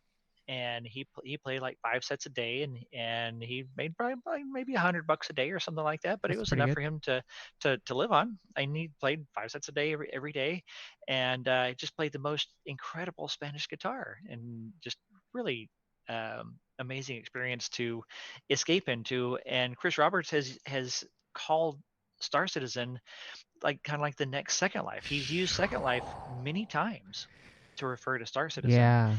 in this escape, this universe that you can escape to. And while CIG is creating it all, we'll create our stories Yeah. and what we want to That's do, true. because you can do anything. I mean, the thing that I believe made Second Life special was the built-in 3D modeling tool. That's where, I think the creativity was possible. I don't see Star Citizen, maybe, I don't see Star Citizen going that way, but maybe. I don't know. One thing I think that's funny though is like I vividly remember in Second Life it being like late at night, and I was like surfing Second Life like I would a television channel. It's like, oh, Naruto. I just watched a Naruto episode. If I could essentially search for Naruto, just do a search, open up the search pane, search for Naruto, and there's like 10 locations that are Naruto themed, or like NASA themed, or whatever. And like, you just get into these binges and do that in Second Life. I hope we have that, man. Yeah, Yeah. I think Second Life, it creates like for things to be player made and for players to make anything like the magic wand. Remember the magic wand? It was this huge thing where you could do almost anything with, and that's such a departure from. There's a guy that makes guitars that play beautifully in Second Life, and so it's whether you want a magic wand or whether you want a guitar. There, it's you can be and you can hang out in the community you want to be a part of, and that's great. And there may be uh, a form of that. So you've got those that are big role players, and you've got those that want to be more Care Bears, and those that want to be more pirates, and those that want to be. So you do have the ability to find your niche, your tribe within the verse. I 100% believe that, but I don't think we're going to have the dynamic of what's that movie, The Oasis, Yeah. or that's Mhm. yeah, Ready Player One. Ready Player Yeah, One, Ready right? Player Yeah. One. Yeah, I don't think we're going to have different sort of games within the verse or different areas within the verse that are themed in different ways. I don't think we're going to get there unless they end up having some kind of a holodeck sort of Yeah. verse within the verse. Maybe. Maybe. you know, Who I think that's a knows? bit of a stretch. You know what though? I don't think anything is a stretch for Chris Roberts. He's pretty ambitious, so Yeah, it's And, the very last stretch goal that we didn't know about, Yeah. right? I've talked to a lot of people who they want to be performers in Star Citizen. They want to like play at a bar at the end of the universe, Yeah. Yeah. or on somebody's ship, like on an 890, and be a performer, like at in the 890 commercial where you had the singer up there Yeah. on stage for a party. There's going to be people that's what they're going to do. They're going 100%. to sing and perform Yeah, yeah. in game. You Well, know, did you play much Star Wars Galaxies, Jordan? No, I missed out on No. that, So that unfortunately. was a good one. So yeah, really good one. And one of the things they had is a performer was one of your classes that you could be, and you would be out there with a party, and when the party would need to rest or during combat, you could perform, and you would give different buffs to your party. It's kind of like an enchanter, in another sort of game, or a bard, in D&D or anything else. It's the way that they sort of contribute. So I think that you'll end up having, these classes and these roles that are a little bit more second lifey, but I don't think you can do anything you want. Like if you can, using AutoCAD, if you can create a guitar or something else, that you can just go ahead and make it. I think it's going to have to be a little bit more connected to the verse, as well as the lore, because the lore is going to be very big. And I don't think they want lore breaking or immersion breaking content in the verse. Yeah, I agree. Yep. Yep. I Okay, feel like a well, Debbie Downer right now. no, I don't think it's a Debbie Downer at all. What's this link you sent me here, Jorunn? That's Mystic and I's house in Second Oh, Life. I want to see it. Hold on here one second. Let me just back this up. Let me put this on the big. Oh, that's nice. That's pretty cool. Hey, that looks like the house from Ultima Online. That's funny. Is that a coincidence? You didn't play Ultima Online, did you? No, I missed You I missed that see I one. missed out on all the That MMOs, was the Star so Wars good. Galaxies and Ultima Online and all those great MMOs. I missed out on all that before 2007. I wasn't a member of any other nerd community anywhere, and I feel like I missed out on all that. Oh, that's And that's nice. why Yeah. I got into to Second Life so much, and made so many friends there. And now with this community, it's really been everything for me. That is way higher fidelity than Ultima Online. Oh yeah. No, Second Life was great. Honestly, I really thought Second Life was gonna persist, but I think it was the economy kind of tanked, and that's what caused it to go the way it did. Did the inflation of the Lindens get too high? Jorunn, what do you think about that? Mm. Am I crazy saying that? As far as which, The Second Life economy. um, you know, I think the problem with the economy in Second Life is that the it there's so much stuff, and there's so many people creating things because everything's created by the users. It's difficult for anybody to make money, unless you're one of the top producers. And yeah, I love that log cabin. That's what I want to have on Microtech. I Yeah. want to have A a log cabin? Same log here. cabin homestead Just on like that. Microtech. It's beautiful. I And Yeah. love. and Go and it's ahead. winter all year for me. Miss and I, both love snow and winter, and in Florida we don't get to see any Oh, of that. I So see. Right. You know, Right. so half the land is winter and half the land is like a summer, little forest. So did you own that land parcel or did you rent that? Well, and you rent anything unless, even if you own a sim, you're paying everything monthly or weekly. I have rented land in Second Life since 2007. Are you So still? yeah, Yeah, Miss and I share that parcel. So oh, lovely. that's cool. and so I have been used to owning a a single place that I can call home in a virtual world since 2007. And so I think that's why I look at Star Citizen very differently, coming in instead of being a gamer where I need these game loops for people to lead me around by the nose, like, well, go here, do this, finish this, take this mission. I can click through the quest until you get what you have to do. For me, it's an escape into an alternate reality to get away from real life. And I have a pretty good real life. It's like I have a pretty nice life, um, relatively. And but I love virtual worlds. It gives me something to escape to that you can't really have in the real world.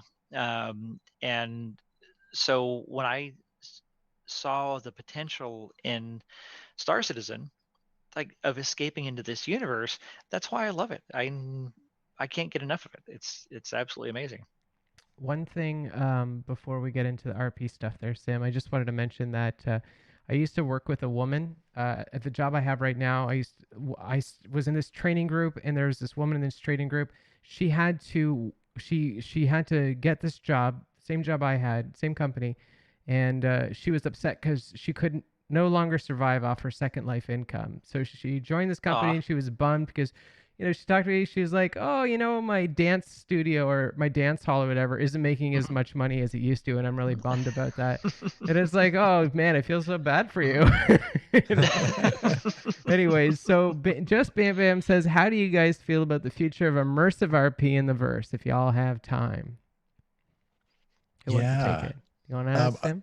I'll take a shot at it. All Yeah. right. So I grew up doing playing Dungeons and Dragons and stuff like that, but I never really got into live action role play or anything like that. So um, you know, I'm 44 years old. I mean, I grew up on Choose Your Own Adventure books. So escaping for me was something I really liked doing, even from as a young kid.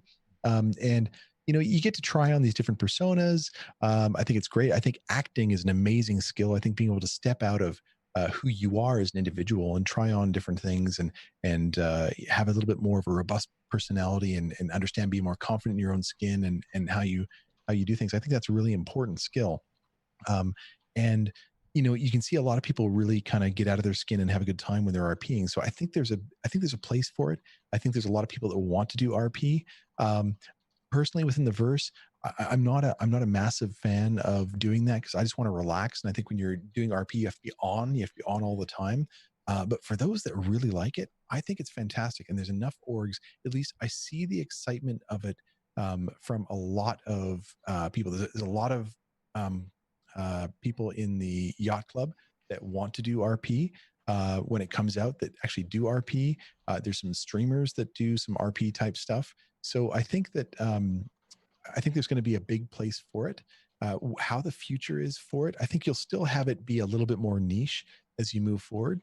And one of the problems is you might be a role playing org and you'll go in and you'll try and role play with some people that aren't interested in role play. So you show up and you say, you pretend to be pirates, say yar, this is not how a pirate in the future would be. Like, hand over your payload or you'll die.